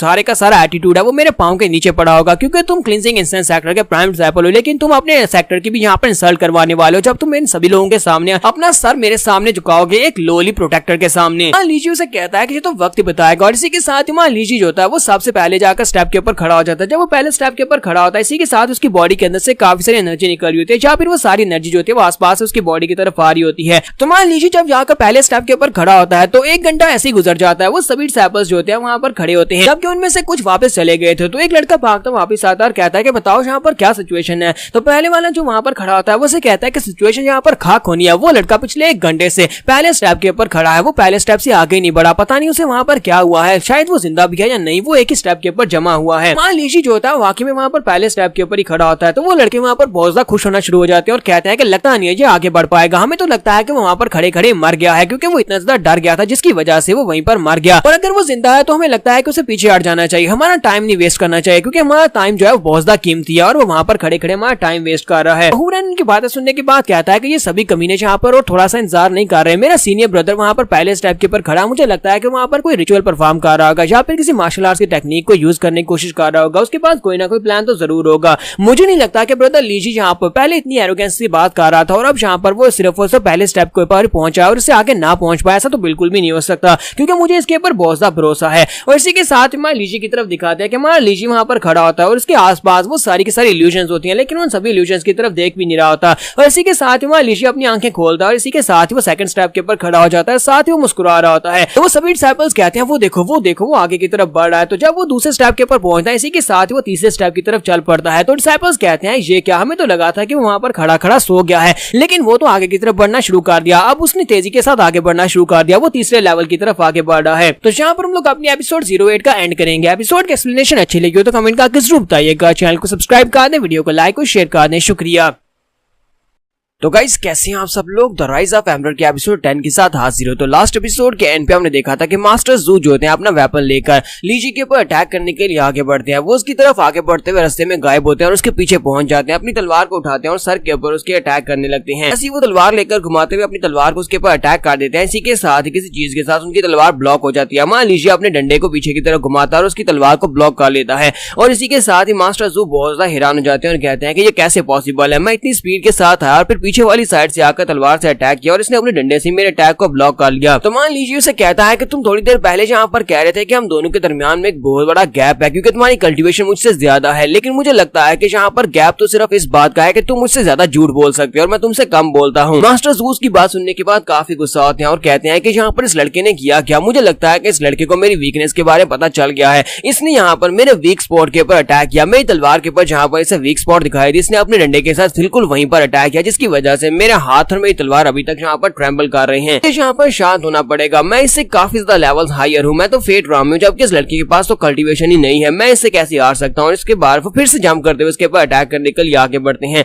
इस बार जब वो अपनी तलवार के साथ फिर से उसके ऊपर अटैक करते हैं तो मान लीजिए अपने डंडे को सामने की तरफ करते हुए तलवार के अटैक को ब्लॉक कर लेता है। फिर से वो तलवार को घुमाते हुए अटैक करते हैं, लीजिए फिर से डंडे के साथ अटैक को ब्लॉक कर लेता है, फिर से अटैक करता है, फिर से ब्लॉक होता है, फिर से अटैक करता है, फिर से ब्लॉक होता है और लास्ट के ऊपर मान लीजिए अपने डंडे को घुमाते हुए जब उसके ऊपर स्ट्राइक लगाता है तो पीछे की तरफ गिर जाते हैं। और सभी स्टूडेंट्स जो होते हैं वो कहते हैं कि यहाँ पर चल क्या रहा है, हमें समझ नहीं आ रही कि हमारे प्रोटेक्टर जू जो है वो कल्टीवेशन के हिसाब से उससे बहुत ज्यादा स्ट्रॉन्गर है, लेकिन फिर भी वो पीछे कैसे हट रहे हैं। तो मास्टर जू यहाँ पर बार बार अटैक करने की वजह से काफी ज्यादा थक चुके होते हैं और वहाँ पर लंबे लंबे सांस ले रहे होते हैं। वो कहते हैं कि ऐसा नहीं हो सकता, ये इम्पॉसिबल है। जबकि मास्टर हु से कहते हैं कि जू तुम तो वाकई में कचरा निकले, तुम्हें यहाँ पर दूसरा मौका देना ही नहीं चाहिए था, तुमने यहाँ पर हमारी बहुत ज्यादा इंसल्ट करवा दी, तुमने यहाँ पर सालों की बनाई हुई हमारी इज्जत को मिट्टी में रोल दिया है इंसेंस सेक्टर के स्टूडेंट के हाथों से। तो मास्टर जू से कहते हैं कि आपको परेशान होने की जरूरत नहीं है, मैंने अभी तक अपनी फुल कैपेबिलिटीज को शो ही नहीं करवाया, मैं यहाँ पर अपनी फुल पावर्स को शो करवाने वाला हूँ। जबकि मास्टर हु से कहते हैं कि आज तुम यहाँ पर मेरे सामने घुटने क्यों टेक रहे हो, अभी तो मैच यहाँ पर चालू है, जल्दी से जाओ जाकर उस लड़के को हरा कर आओ। दूसरी तरफ से हुरन कहता है कि मास्टर यहाँ पर मुझे कुछ भी समझ नहीं आ रही, मुझे ये बात अच्छी तरह से पता है कि मास्टर जू जो है वो कल्टीवेशन के हिसाब से हमारे लीची से काफी ज्यादा स्ट्रॉन्गर है, लेकिन फिर यहाँ पर ऐसा क्यों लग रहा है जैसे कि मास्टर जू हार रहे हैं, मास्टर जू यहाँ पर इतनी बुरी हालत में क्यों है। तो मास्टर मो से कहते हैं क्योंकि मुझे लगता है कि हमारा लीची एक जीनियस है। सुनने के बाद हुरन कहता है कि बस भी करे, ऐसा कैसे हो सकता है, आप लोगों ने तो कहा था कि उस लड़की के पास मोर्टल फिजिक और मोर्टल चक्रा है, तो इस सब के साथ वो एक जीनियस कैसे हो सकता है। तो मास्टर जू फिर से फाइट करने के लिए हमारे लीची के सामने आकर खड़े हो जाते हैं और कहते हैं कि मुझे ये तो बताओ कि तुम यहाँ पर कैसे कर पा रहे हो, जब भी तुम अपने डंडे को घुमाते हो तुम्हारा अटैक मेरी वीक स्पॉट के ऊपर ही होता है, ऐसा कैसे कर पा रहे हो, मुझे इसकी रीजन बताओ। हमारे लीची उसे कहता है कि अगर तुम्हें यहाँ पर इस बात की समझ नहीं आ रही कि मैं यहाँ पर तुम्हारे वीक स्पॉट्स के ऊपर कैसे अटैक कर रहा हूँ, तो मुझे लगता है कि तुम्हें अभी सरेंडर कर देना चाहिए, क्योंकि अगर यहाँ पर तुम और ज्यादा अटैक करोगे तो वो भी तुम्हारे वीक स्पॉट के ऊपर ही सीधा डायरेक्टली हिट होंगे। इसी के साथ हमें यहाँ पर एक कहानी सुनाई जाने वाली है इस डंडे की कि ये डंडा कहाँ से आया। तो हमारा लीची कहता है कि एंशिएंट टाइम्स में एक बहुत ही बड़ा स्नेक हुआ करता था, एक डीमन स्नेक हुआ करता था एक जंगल के अंदर, जहाँ पर जो भी कल्टीवेटर जाता वो उस कल्टीवेटर को मार डालता। वो इतना ज्यादा पावरफुल स्नेक था, चाहे फेट राम का बंदा वहां पर जाए, फ्लावर राम का बंदा जाए या फिर डिवाइन राम का बंदा वहां पर चला जाए, वो हर एक कल्टीवेटर को मारता, उसको मारकर उसकी बॉडी को अब्सॉर्ब कर जाता, यानी इनको खा जाता। उसको खाने के बाद उसकी कल्टीवेशन पहले से बढ़ जाती। लेकिन उस जंगल के अंदर सिर्फ और सिर्फ एक ही मॉन्स्टर नहीं था जो कि इतना पावरफुल था, जो कि किसी को भी मार सकता था। वहां पर इन सांपों का भी एक शिकारी था, वहां पर एक बड़ा मॉन्स्टर्स पेड़ रहता था, एक पेड़ जो कि सांपों को खाता था। उस पेड़ की डालियां इतनी ज्यादा स्ट्रॉन्ग थी कि वो अपनी डालियों को ही वेपन की तरह यूज करते हुए उन सांपों की बॉडी के अंदर पियर्स करता था और उसके बाद उन सांपों को निगल जाता था, ताकि वो उनकी एनर्जी को, उनका नरिशमेंट बनाकर अपने आप को बड़ा कर सके। क्या आपको लगता है कि वो पेड़ वहां पर कैसे सर्वाइव कर पा रहा था? क्या वो अपनी स्ट्रेंथ की वजह से सर्वाइव कर पा रहा था? हाँ, उसके पास स्ट्रेंथ तो थी, लेकिन क्या वो वहां पर अपनी कल्टीवेशन की वजह से सर्वाइव कर पा रहा था? हाँ, उसके पास कल्टीवेशन नहीं थी। वहां पर अगर सर्वाइव कर पा रहा था सिर्फ और सिर्फ अपनी प्रिसीजन की वजह से, क्योंकि उसके पास जो टहनियां थी उनके अंदर ऑटोमेटिकली सांपों को मारने के लिए एक स्पेशल मैकेनिज्म लगा हुआ था, यानी कि वो उनकी वीक स्पॉट को ढूंढ लेते थे। जब वो उनकी वीक स्पॉट को ढूंढ लेते थे तो उसकी टहनियां सीधी जाकर वीक स्पॉट के ऊपर अटैक करती, जिसके बाद वो स्नेक्स को अब्सॉर्ब कर जाता। लेकिन एक बार वहां पर एक मास्टर क्रो आया, मास्टर क्रो ने वहां पर आया तो उसने आकर उस पेड़ के साथ फाइट की। उन दोनों की फाइट काफी देर तक चलती रही, लेकिन मास्टर क्रो ने फाइनली वहां पर पेड़ को हरा दिया और उसकी एक डाल को काट लिया। उसकी एक डाली को काटने के बाद उन्होंने कहा कि इसके अंदर एक स्पेशल मैकेनिज्म है कि ये अपने दुश्मन की वीकनेस को पहचान सकती है। तो उन्होंने उसी को एक डंडा बना लिया, उसको डंडा यानी कि एक स्टिक बना लिया, क्योंकि वो एक मास्टर थे और वो स्टूडेंट्स को पढ़ाते थे, तो उनके लिए ये डंडा बहुत ज्यादा काम का था। उन्होंने स्पेशल डंडे को, तो इस डंडे को उन्होंने सरपेंट पनिशिंग स्टिक का नाम दिया। यहाँ तक कि एक डिसाइपल जिसका नाम मिंगरैन था, मिंगरैन एक बहुत ही पावरफुल लड़का था जो कि अपनी डिवाइन राम में पहुंच चुका था, लेकिन इस राम में पहुंचने के बावजूद भी वो उस डंडे के अटैक से नहीं बच पाता था। मास्टर क्रो जब भी अपने डंडे से अटैक करते थे वो हर बार उसकी तशरीफ के ऊपर ही लगता था। इस डंडे की कहानी यह है कि ये सामने से होने वाले अटैक की वीकनेस को खुद ही पहचान सकता है। तो मान लीजिए उसे कहता है कि अब यहाँ पर तुम्हारे पास और कोई मौका नहीं है, अगर सरेंडर कर देते हो तभी बच पाओगे, वरना तुम यहाँ पर मेरे सामने बहुत ही बुरी तरह से हारने वाले हो। जबकि मास्टर जू काफी ज्यादा गुस्सा हो जाते हैं और कहते हैं कि तुम कमीने घटिया इंसान कहीं के, तुम्हें क्या लगता है कि मैं यहाँ पर तुमसे हार जाऊंगा, वो भी अपने ही सेक्टर में। और इसी के साथ ही वहां पर अपनी मॉन्स्टरिफिकेशन को स्टार्ट करते हैं, इसी के साथ ही वो एक मॉन्स्टर बन जाते हैं। तो वो उसे कहता है कि अब मैं तुम्हें दिखाने वाला हूँ मेरी ट्रू पावर्स क्या है, क्योंकि वो एक हाफ डीमन होते हैं, इसी वजह से वो वहां पर एक स्नेक डीमन बन जाते हैं, आधे इंसान और आधे स्नेक डीमन। तो मास्टर जू स्नेक डीमन बनने के बाद से कहते हैं कि तुमने यहाँ पर मेरे सेक्टर की बहुत ज्यादा इंसल्ट कर दी, अब यहाँ पर तुम्हें 100 गुना वापस करना होगा, हम तुम्हारे सेक्टर की इंसल्ट करेंगे, वहां पर जाकर करेंगे, लेकिन पहले यहाँ पर तुम्हें मरना होगा। तो मान लीजिए उसे देखने के बाद वहीं पर स्टन हो जाता है। वो कहता है कि ये क्या, ये ये तो एक डीमन स्नेक है। जबकि हुईरेन भी वहाँ पर बहुत सा हैरान हो रहा था। हुईरेन कहता है कि ये कैसे हुआ मास्टर जू, वो तो एक हाफ डीमन है, वो अपने आप को उन्होंने डीमनिफिकेशन में पूरा कर लिया, यानी कि वो एक डीमन बन चुके हैं। ऊपर से देखो तो सही हमारा लीजी जो है पूरी तरह से स्टन हो चुका है, यानी कि वो इसे देखकर उसे बहुत बड़ा झटका लगा है। तो मास्टर मो से कहते हैं कि हाँ तुमने वाकई में ठीक कहा, हाफ डीमन जो होते हैं ये ट्रू डीमन से ज्यादा स्ट्रॉन्ग तो नहीं होते, लेकिन कम से कम एक नॉर्मल इंसान से बहुत ज्यादा स्ट्रॉन्ग होते हैं। और मुझे लगता है कि लीजी को वहाँ पर ज्यादा देर तक हैंग नहीं रहना चाहिए, उसे यहाँ पर सरेंडर कर देना चाहिए। इसी के साथ ही मास्टर जू यहाँ पर उसे अपनी कहानी बताते हैं और कहते हैं कि मेरे फादर जो थे वो एक गोल्डन स्ट्राइपर डिमोनिक सर्पेंट थे, यानी कि उसके फादर एक सांप थे। तो वो कहता है कि मेरे फादर एक कंप्लीट डीमन थे और मेरी मदर एक इंसान थे, और उसके बाद मैं पैदा हुआ एक हाफ डीमन। और हाफ डीमन स्टेट में जब मैं यहाँ पर डिमोनिक स्टेट में जाता हूँ तो मेरी पावर्स अपने फादर से भी ज्यादा बढ़ जाती हैं। अब यहाँ पर ये मैच तुम्हारे लिए खत्म हो चुका है। तुम्हारा लीजी यहाँ पर हंसना शुरू कर देता है। तो वो उसे कहते हैं कि अब तुम्हें क्या हुआ, तुम हंस क्यों रहे हो। लीजी उसे कहता है कि तुम्हें यहाँ पर बाकी के सभी डिमोनिफिकेशन को छोड़कर सिर्फ और सिर्फ एक सांप ही बनना था। मुझे लगता है कि तुम्हारी किस्मत वाकई में तुम्हारे खिलाफ है, तुम यहाँ पर आज वाकई में मरने वाले हो। इसके साथ उसके हाथ वहाँ पर कांप रहे होते हैं, तुम्हारे लीजी के हाथ यहाँ पर कांप रहे होते हैं, उसका डंडा भी कांप रहा होता है। तो इसी के साथ ही मास्टर जू उसके ऊपर अटैक करने के लिए आगे बढ़ते हैं और कहते हैं क्या तुम्हें लगता है कि यहाँ पर मैं तुम्हारी झूठी बातों के ऊपर यकीन कर लूंगा, क्योंकि मैं यहाँ पर साफ देख सकता हूँ कि तुम्हारे हाथ और तुम्हारा डंडा दोनों ही कांप रहे हैं। तुम्हें लगता है कि तुम यहाँ पर मुझे मार सकते हो। तो हुईरेन भी चिल्लाकर उसे कहता है कि ब्रदर प्लीज बच्चों, वो तुम्हारे पर अटैक करने के लिए आगे बढ़ रहा है। जबकि बाकी के सभी स्टूडेंट्स उसे कहते हैं प्लीज इसको मार डालो, इसको मार डालो, इसने यहाँ पर हमारी बहुत ज्यादा इंसल्ट कर दिया, अब हम लोग और ज्यादा इंसल्ट को बर्दाश्त नहीं कर सकते। जबकि हमारा लीजी वहाँ पर अभी भी हंस रहा था, क्योंकि हमारे लीजी ने यहाँ पर मैं पहले कहानी सुनाई थी कि उसका डंडा जो है ये सांपों को मारने के लिए, और इसका नाम ही सरपेंट बीटिंग स्टिक है। इसके साथ ही उसकी स्टिक जो होती है वह खुद ब खुद उसके मुंह के अंदर जाकर धंस जाती है, मास्टर जू के मुंह के अंदर जाकर धंस जाती है। तो मान लीजिए उसे कहता है कि बेवकूफ, यहाँ पर मेरे हाथ नहीं कांप रहे बल्कि ये डंडा कांप रहा था, क्योंकि ये तुम्हें देखकर बहुत ज्यादा एक्साइटेड हो गया। ये सांपों को देखते ही बहुत ज्यादा एक्साइटेड हो जाता है, और जब ये सांप को देखता है तब ये आउट ऑफ कंट्रोल हो जाता है, यानी कि अगर मैं इसको हाथ से छोड़ भी देता तब भी ये तुम्हारी बॉडी के अंदर आकर धंस जाता और तुम्हें मार डालता। लेकिन मुझे यहाँ पर तुम्हारे पर बहुत ज्यादा अफसोस हो रहा है कि तुम यहाँ पर सरेंडर कर सकते थे, लेकिन तुम यहाँ पर बिला वजह ही मारे गए। और इसी के साथ ही मान लीजिए अपने डंडे को बाहर निकालता और मास्टर हु से कहता है कि वही तुम्हें नहीं लगता कि अब तुम्हें यहाँ पर अनाउंस कर देना चाहिए कि विनर कौन है। और यहाँ पर हम लोग अपनी एपिसोड 10 का एंड करेंगे। एपिसोड की एक्सप्लेनेशन अच्छी लगी हो तो कमेंट करके जरूर बताइएगा। चैनल को सब्सक्राइब कर दे, वीडियो को लाइक और शेयर कर दे। शुक्रिया। तो गाइस कैसे हैं आप सब लोग, राइज ऑफ एम्परर के एपिसोड 11 के साथ हाजिर हो। तो लास्ट एपिसोड के एंड पे हमने देखा था कि मान लीजिए मास्टर जू को मार देता है। उसके मरने के बाद वो कहता है कि मास्टर हु, तुम्हें नहीं लगता कि यहाँ पर तुम्हें रिजल्ट्स को अनाउंस कर देना चाहिए कि किसने यहाँ पर इस फाइट को जीता है। हुईरेन इस बात से बहुत ज्यादा खुश होता है, कहता है कि ब्रदर तुम जीत गए। यहीं पर मास्टर खू को बैकग्राउंड का सीन याद आता है। इन लोगों के यहाँ पर पहुंचने से पहले डीमन किंग ने उसे पर्सनली कहा था कि तुम्हें अच्छी तरह से पता है कि अगर हम लोग यहाँ पर इस शादी के रिश्ते में बंध गए तो हमारी कितनी ज्यादा इंसल्ट हो जाएगी, इसलिए मैं नहीं चाहता कि वो लड़का यहाँ पर आकर ट्रायल टेस्ट को पास करे। अगर उस लड़के ने ट्रायल टेस्ट को पास कर दिया तो उसके बाद तुम्हारे साथ जो होगा वो बहुत ज्यादा बुरा होने वाला है, सारे के सारे कॉन्सिक्वेंसेस तुम्हें बर्दाश्त करने पड़ेंगे। तो मास्टर उनसे कहते हैं माय लॉर्ड, अब परेशान ना हो, वो लड़का यहाँ पर आकर टेस्ट को पास नहीं कर पाएगा। डीमन किंग उसे कहता है कि मेरी बात को याद रखना, अगर उस लड़के ने यहाँ पर ट्रायल टेस्ट को पास कर दिया और वो लड़का हमारी प्रिंसेस से शादी करने के लायक निकला तो उसके बाद देखना तुम अपनी बाकी की सारी जिंदगी यहाँ पर दर्द में गुजारने वाले हो। मैं इस बात को श्योर करूंगा, तुम बाकी की सारी जिंदगी जेल में गुजारो और तुम्हें हर वक्त टॉर्चर किया जाएगा। तो मास्टर हु कहते हैं कि अब मैं यहाँ पर क्या करूँ, ये लड़का तो यहाँ पर दोनों ट्रायल्स को पास कर चुका है, मैं यहाँ पर इस लड़के को जिंदा छोड़ देता हूँ और इस लड़के को हमारी प्रिंसेस के साथ शादी करने के लिए इसका नाम घोषित कर दिया जाता है, तो हमारा सेक्टर लाफिंग स्टॉक बन जाएगा। इस जैसे एक लड़के के साथ जिसके पास कल्टीवेशन भी नहीं है, ऐसे एक छोटे लड़के के साथ हमारी प्रिंसेस की शादी हो गई तो फिर तो मुझे मास्टर बिल्कुल भी नहीं छोड़ेंगे।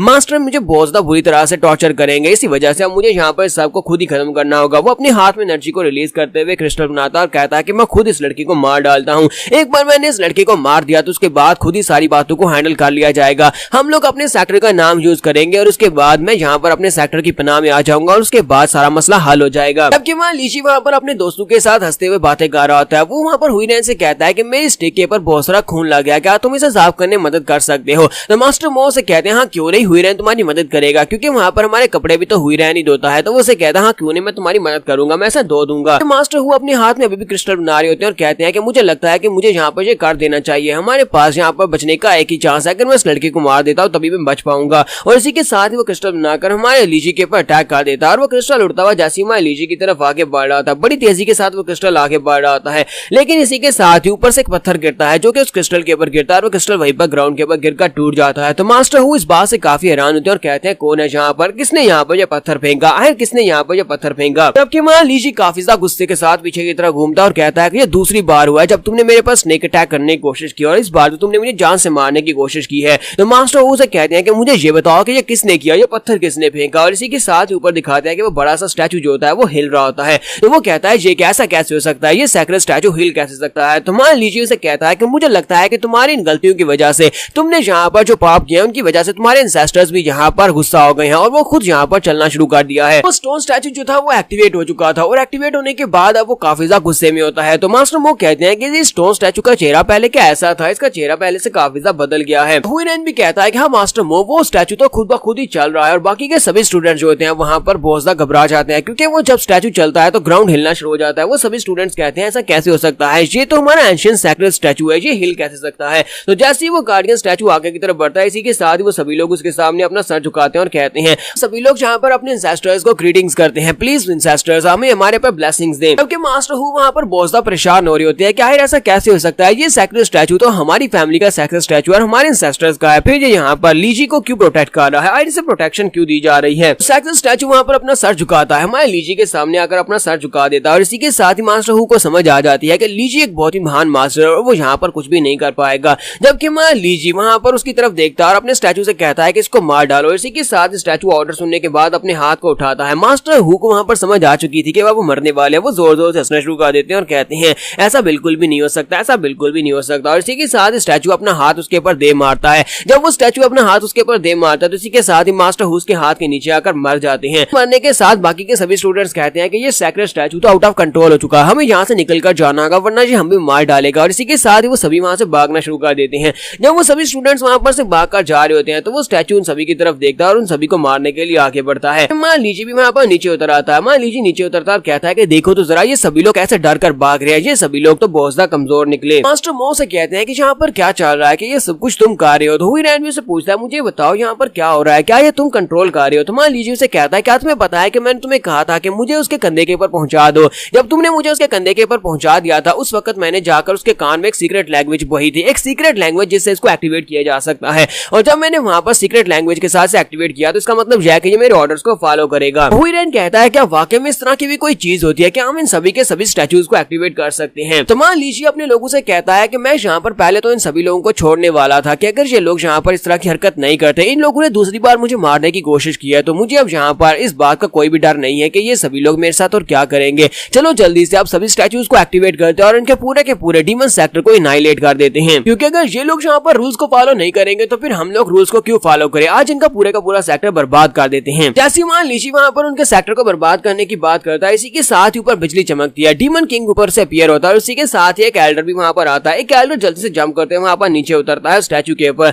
स्टैचू के ऊपर उतरने के बाद वो अपनी स्पेशल पावर्स को यूज करता है और वहाँ पर स्टैचू को चेन्स के अंदर बांधता है। वो स्टैचू के ऊपर चेन्स बांधता है और इसी के साथ स्टैचू को वहाँ पर कंट्रोल में कर लेता है। जबकि वहाँ लीजी ऊपर आसमान की तरफ देखता है और कहता है कि डीमन किंग तुम्हें नहीं लगता कि तुम्हें खुद यहाँ पर हमारे सामने आना चाहिए। जबकि डीमन किंग उसे कहता है कि मास्टर ली मुझे लगता है कि आपको ये सब कुछ रोकना चाहिए, प्लीज जल्दी से मेरे पैलेस में आ जाए जहाँ पर हम लोग बैठकर बात करेंगे। लीजी उसे कहता है कि डीमन किंग आए तुम वहाँ पर छुपे हुए क्यों हो, क्या तुम यहाँ पर खुद मेरे सामने नहीं आओगे। तो डीमन किंग उसे कहता है कि यंग मास्टर ली हमारा डीमन सेक्टर जो है ये एक बहुत बड़ी गलती पर है, मुझे अच्छी तरह से पता है कि हम लोगों ने एक बहुत बड़ी गलती कर दी, लेकिन आपसे मुझे बात करनी होगी, प्लीज मेरे पास है, हम लोग वहाँ पर बैठकर चाय पियेंगे और साथ ही हम लोग वहाँ पर बात करेंगे, आपको मेरे पैलेस में आना होगा। तो मान लीजिए उसे कहता है हाँ क्यों नहीं, अब जबकि तुम डीमन किंग हो तो मुझे लगता है कि मुझे यहाँ पर तुम्हें थोड़ी बहुत इज्जत तो देनी पड़ेगी। ठीक है मैं तुम्हारी बात मान लेता हूँ, तुमसे मिलने के लिए आ जाता हूँ। नेक्स्ट सीन में डीमन किंग के पैलेस का दिखाया जाता है। तो मान लीजिए जाकर डीमन किंग के सामने बैठ जाता है। डीमन किंग उसके सामने बैठा होता है। वो से कहता है कि यंग मास्टर ली तुम्हें एल्डर्स ने बताया होगा कि मैं सर्कुलेशन में चला गया था, सर्कुलेशन में जाने की वजह से पीछे से एल्डर्स जो थे उन्होंने खुद ही अपनी मर्जी करना शुरू कर दी और इन एल्डर्स को जिनको तुमने अभी मार दिया है मैं उनको सजा देने वाला था, लेकिन अब जबकि उन सभी को सजा मिल चुकी है तो अब मैं यहाँ पर और ज्यादा कुछ नहीं कर सकता, सिर्फ तुमसे माफी मांगी जा सकती है। उम्मीद करता हूँ कि मास्टर ली हमें यहाँ पर माफ कर देंगे, हमारी गलती की वजह से हमें माफ करेंगे। तो मान लीजिए उसे कहता है मुझे एक बात तो बताओ क्या अचानक से तुम्हें क्या हो गया, थोड़ी देर पहले तो तुमने वहां पर कहा था कि इस ट्रायल को दो यहाँ से दफा हो जाओ, दोबारा कभी हमारे सेक्टर में मत आना, लेकिन अब देखो यहाँ पर तुम पर्सनली मुझे यहाँ पर बुलाकर मुझे चाय पिला रहे हो और साथ में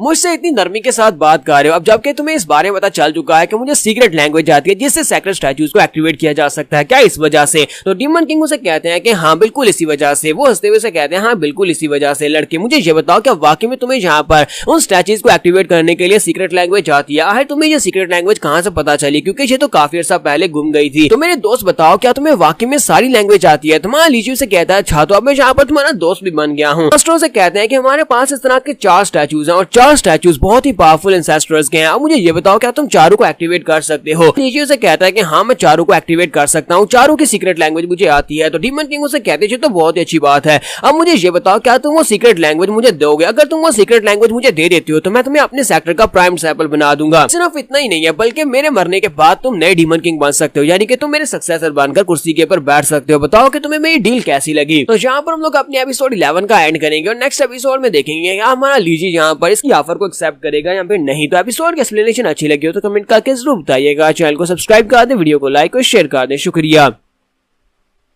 तो गाइस, कैसे हैं आप सब लोग? राइज ऑफ एम्परर के एपिसोड 12 के साथ हाजिर हो। तो लास्ट एपिसोड के एंड पे हमने देखा था कि जहां पर डीमन किंग हमारे मास्टर ली से कहते हैं, यानी लीजी से कहता है कि मास्टर ली, मैं तुम्हें अपने सेक्टर का प्राइम डिसिपल बनाना चाहता हूं और साथ ही तुम मेरे सक्सेसर बन जाओगे, यानी मेरे बाद तुम अगले डीमन किंग बन सकते हो। लीजी उसकी बात सुनने के बाद कहता है कि नहीं, तुम्हारा आइडिया बिल्कुल भी अच्छा नहीं है, क्योंकि मैं पहले से सेक्टर का स्टूडेंट हूँ। इसी वजह से तुम्हें भी अच्छी तरह से पता है कि मैं अपने सेक्टर के रूल्स के खिलाफ नहीं जा सकता। जिस सेक्टर को ज्वाइन किया उसी सेक्टर के बनकर रहना पड़ता है। अब जबकि मैं अपने सेक्टर के रूल्स के खिलाफ नहीं जा सकता, ना ही अपने सेक्टर के खिलाफ जा सकता हूँ, मुझे लगता है कि तुम्हें यहाँ पर मजाक बंद कर देना चाहिए और सीरियस बात करनी चाहिए। तो इसी के साथ ही डीमन किंग उसे कहते हैं हाँ ठीक है, मैं यहाँ पर मजाक ही कर रहा था। फिर साथ ही वो उसे कहता है कि हम दोनों सेक्टर के दरमियान में यहाँ पर एक शादी का रिश्ता होने वाला है और मेरी बेटी यानी कि मेरी प्रिंसेस जो है, यानी हमारी यंग मिस जो है, उसकी शादी तुम्हारे साथ होगी। श्वांगियर की शादी तुम्हारे साथ होने वाली है। तो फिर साथ ही उसे कहता है क्यों ना यहाँ पर मैं तुम्हें श्वांगियर से मिलने दूं। चलो ठीक है, मैं श्वांगियर को यहीं पर बुला लेता हूँ। इसी के साथ ही वो कहता है कि श्वांगियर प्लीज वहां पर से अंदर आ जाओ, तुम बाहर खड़ी क्या कर रही हो? अंदर आ जाओ और आकर मास्टर ली से मिलो। मास्टर ली जो कि तुम्हारे हस्बैंड होने वाले हैं, बहुत ही जल्दी तुम दोनों की शादी हो जाएगी। मुझे लगता है कि तुम दोनों को यहीं पर अभी एक दूसरे को जान लेना चाहिए। तो इसी के साथ ही श्वांगियर को दिखाते हैं कि वो दरवाजे के बाहर खड़ी होती है, लेकिन वो काफी ज्यादा गुस्सा हो रही होती है।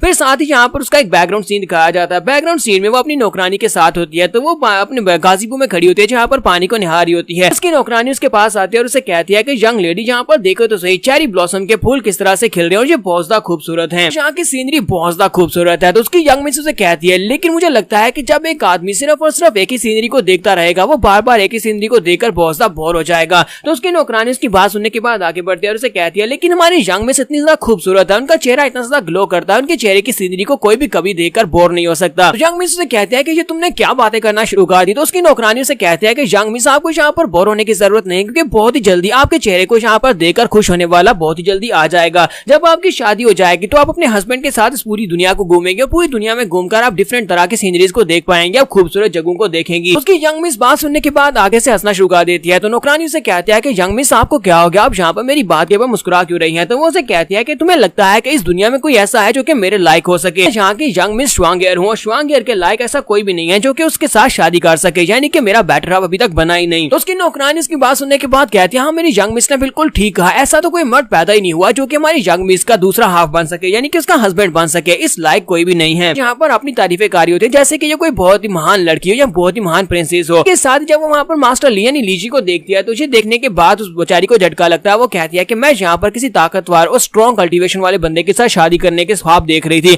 लेकिन ये बंदा ये तो मुझसे उम्र में काफी ज्यादा छोटा है, ये तो एक बच्चा है, क्या मैं यहाँ पर एक बच्चे के साथ शादी कर लूं? तो डीमन किंग उसे कहते हैं कि श्वांगियर वहाँ पर दरवाजे में छुपकर क्यों खड़ी हो, प्लीज जल्दी से अंदर आ जाओ, तुम्हें यहाँ पर आकर अपने फियांसे से मिलना चाहिए। लेकिन श्वांगियर के अंदर आने का कोई भी दिल नहीं होता, वो अभी भी यहाँ पर काफी ज्यादा गुस्से में होती है और कहती है कि मैं किसी छोटे बच्चे से शादी नहीं करूंगी, ये तो सिर्फ एक छोटा बच्चा है। तो डीमन किंग अभी भी उसे कह रहा होता है कि शर्माने की जरूरत नहीं है, प्लीज अंदर आ जाओ, मैं भी यहीं पर हूँ। इसी के साथ ही वो सोच रहे होते हैं कि अब मैं यहाँ पर क्या करूँ, मेरे फादर यानी कि मेरे मास्टर जो है, असल में मेरे फादर नहीं है बल्कि मेरे मास्टर हैं, मैं यहाँ पर इनको बिल्कुल भी नाराज नहीं कर सकती। मैं एक छोटी सी बच्ची थी, जब मेरे मास्टर मुझे अपने साथ यहाँ पर पैलेस में लेकर आए थे, उन्होंने यहाँ पर मुझे अपने बेटी का दर्जा दिया और साथ ही हमेशा मुझे बहुत ज्यादा प्यार दिया और साथ ही मुझे कल्टीवेशन करवाकर एक मार्शल आर्टिस्ट बनवाया। यहाँ पर उनको नाराज तो बिल्कुल भी नहीं कर सकती, मैं उन्हें खुश देखना चाहती हूँ और उनके एहसान का बदला चुकाना चाहती हूँ। तो इसका मतलब यह है कि अब मुझे यहाँ पर करना ही होगा। तो इसी के साथ दरवाजा खोलती है और अंदर आ जाती है। अंदर आने के बाद वो कहती है कि मुझे लगता है कि ये कुर्बानी तो यहाँ पर देनी पड़ेगी। तो वो वहाँ पर सेंटर में आकर खड़ी हो जाती है, फिर साथ ही वहाँ पर आकर माई ली की तरफ देखती है, जबकि माई ली उसकी तरफ देखता है। फिर साथ ही वो शर्माते उसे कहते हैं कि श्वांगियर यहाँ पर मास्टर ली को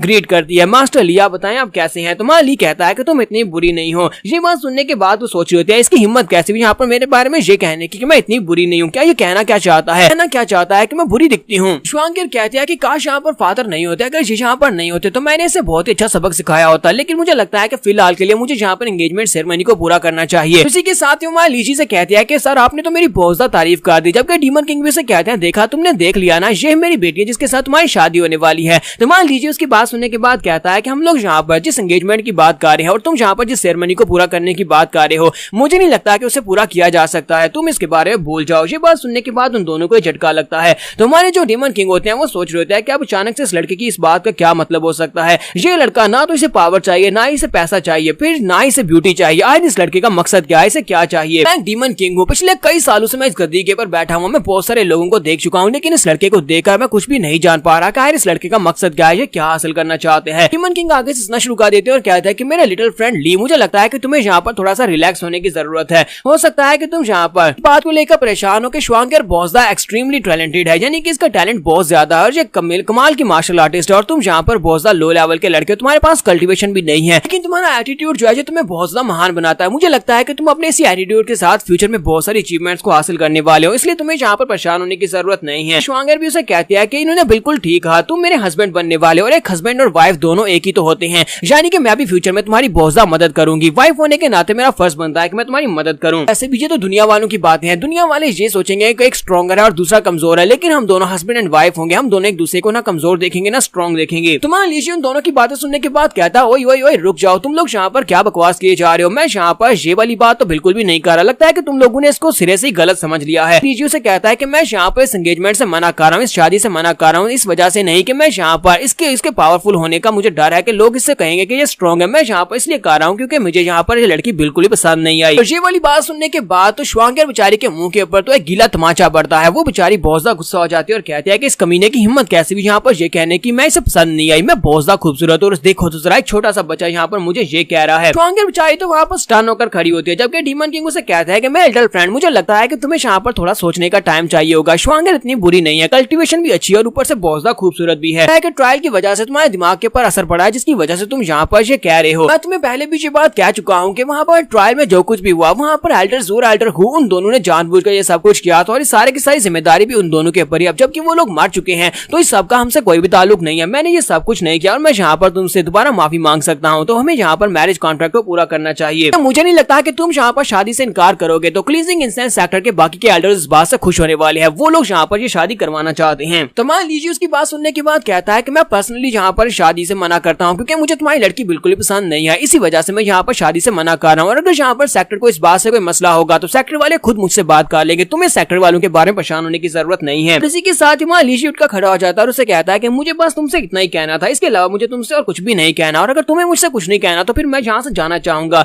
तो जैसे मान लीजिए वहाँ पर जाने लगता है, दोनों ही वहाँ पर बहुत ज्यादा गुस्से में होते हैं, एक सोच रही होती है कि ये कमीना यहाँ पर मेरे बारे में ऐसा कैसे कह सकता है, जबकि डीमन किंग वहाँ पर सोच रहा होता है कि इस लड़के का मकसद क्या है, मुझे यहाँ पर इस लड़के को किसी न किसी तरीके से अपने जाल में डाल नहीं होगा ताकि मैं इसका फायदा उठा सकूं। लेकिन इसके बावजूद उन दोनों को वहाँ पर मान लीजिए को अच्छे तरीके से गुड बाय बोलना पड़ता है। तो श्वांगर उसे कहता है कि उम्मीद करती हूँ कि तुम एक सेफ जर्नी करो, दूसरा उसे कहता है कि उम्मीद करता हूँ कि हम लोग दोबारा जल्दी मिलेंगे। तो मान लीजिए पीछे की तरफ मुड़ जाता है, फिर साथ ही उसे कहता है कि तुमने यहाँ पर उस बारे में तो भूल ही गए, वो 4 स्क्रिप्चर्स यानी कि वो 4 सीक्रेट लैंग्वेज जिससे हम लोग उन स्टैचूज को अवेकन कर सकते हैं, लगता है कि तुम उस बारे में भूल गए हो। तो वो उसे कहते हैं हाँ मैं उस बारे में तो भूल ही गया था, हम यहाँ पर आपस में बातें कर रहे थे, इसी वजह से मुझे लगा कि मैं उस बारे में भूल जाऊंगा, लेकिन तुमने यहाँ पर मुझे याद दिला दिया, मुझे अभी भी वो सीक्रेट चाहिए जिससे हम उन 4 स्टैचूज को एक्टिवेट कर सकते हैं। तो मान लीजिए उसकी बात सुनने के बाद कहता है अच्छा ठीक है, अगर तुम्हें वाकई में वो लैंग्वेज चाहिए जिससे तुम 4 स्क्रिप्चर्स को एक्टिवेट कर सकते हो तो तुम्हें यहाँ पर एक काम करना होगा, तुम्हें अपनी श्वांगर को हमारे क्लींजिंग सेक्टर में एक स्टूडेंट बनाकर बेचना होगा। हाँ इस बात का मुझे काफी ज्यादा अफसोस है कि मैं यहाँ पर तुम्हारी बेटी से शादी नहीं कर सकता, लेकिन मुझे एक नौकरानी की जरूरत है। और इसी के साथ ही वो दरवाजा बंद करके वहाँ पर से चला जाता है। किसी के इतना कहने के बाद वहाँ पर से वो चले जाने के बाद श्वांगर बहुत ज्यादा गुस्से में होती है और कहती है कि इस लड़के को मैं जरूर मार डालूंगी, ये मुझे अपनी नौकरानी बनाना चाहता है। तो यहाँ पर हम लोग अपनी एपिसोड 12 का एंड करेंगे। एपिसोड की एक्सप्लेनेशन अच्छी लगी हो तो कमेंट करके जरूर बताइएगा, चैनल को सब्सक्राइब कर दे, वीडियो को लाइक और शेयर कर दे, शुक्रिया।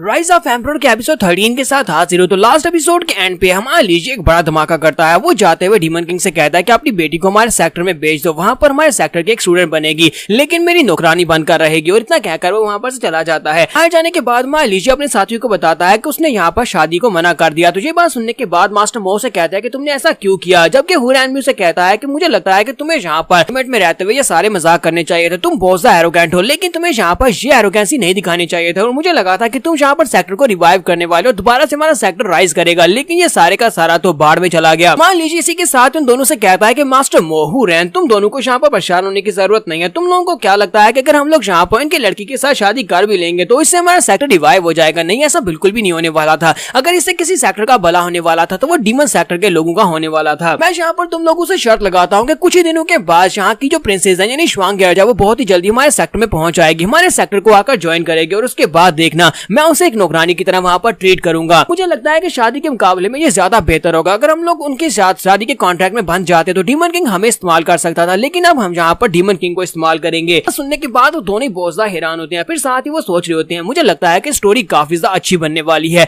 नूरैन कहता है कि मुझे भी ऐसा लगता है कि ये काफी ज्यादा कमाल की बात है। जबकि मान लीजिए उनसे कहता है कि तुम लोग यहाँ पर मेरे बारे में सोच रहे थे कि मैंने ऐसा क्यों किया, लेकिन देखा मैंने तुम्हें बताया ना मैंने सब कुछ इसलिए किया था। तो नूरैन उसे कहता है लेकिन ब्रदर मुझे ये तो बताओ कि हम लोग वापस जाने के बाद सुप्रीम एल्डर और सेकंड एल्डर को ये बात कैसे एक्सप्लेन करेंगे? वो सभी एल्डर तो इस बात को बिल्कुल भी नहीं समझेंगे। तो मान लीजिए उसे कहता है कि परेशान होने की जरूरत नहीं है, जब मैं उन्हें ये सारी की सारी बात एक्सप्लेन करूंगा तो वो बड़ी आसानी के साथ इस बात को समझ जाएंगे और वो लोग भी खुश हो जाएंगे। और जैसे ये लोग वहां पर वापस आते हैं और आकर उनको सारी बात बताते हैं तो वहां पर सामने सुप्रीम एल्डर बैठे होते हैं और उनके साथ सेकंड एल्डर बैठे होते हैं। सेकंड एल्डर से रहा नहीं जाता और गुस्से के साथ चिल्लाकर कहते हैं कमीने कहीं कि ये तुमने क्या कर दिया, लगता है कि तुम डीमन सेक्टर के एक स्पाई हो जो कि यहाँ पर जानबूझकर आए थे ताकि तुम यहाँ पर इस शादी के कॉन्ट्रैक्ट को कैंसिल करवा सको। तो नूरैन उसकी बात सुनने के बाद लीजी से कहता है कि तुमने तो कहा था कि एल्डर्स जो है वो हमारी बात को समझ जाएंगे, लेकिन लगता नहीं है कि इतनी आसानी के साथ ये हमारी बात को समझने वाले हैं।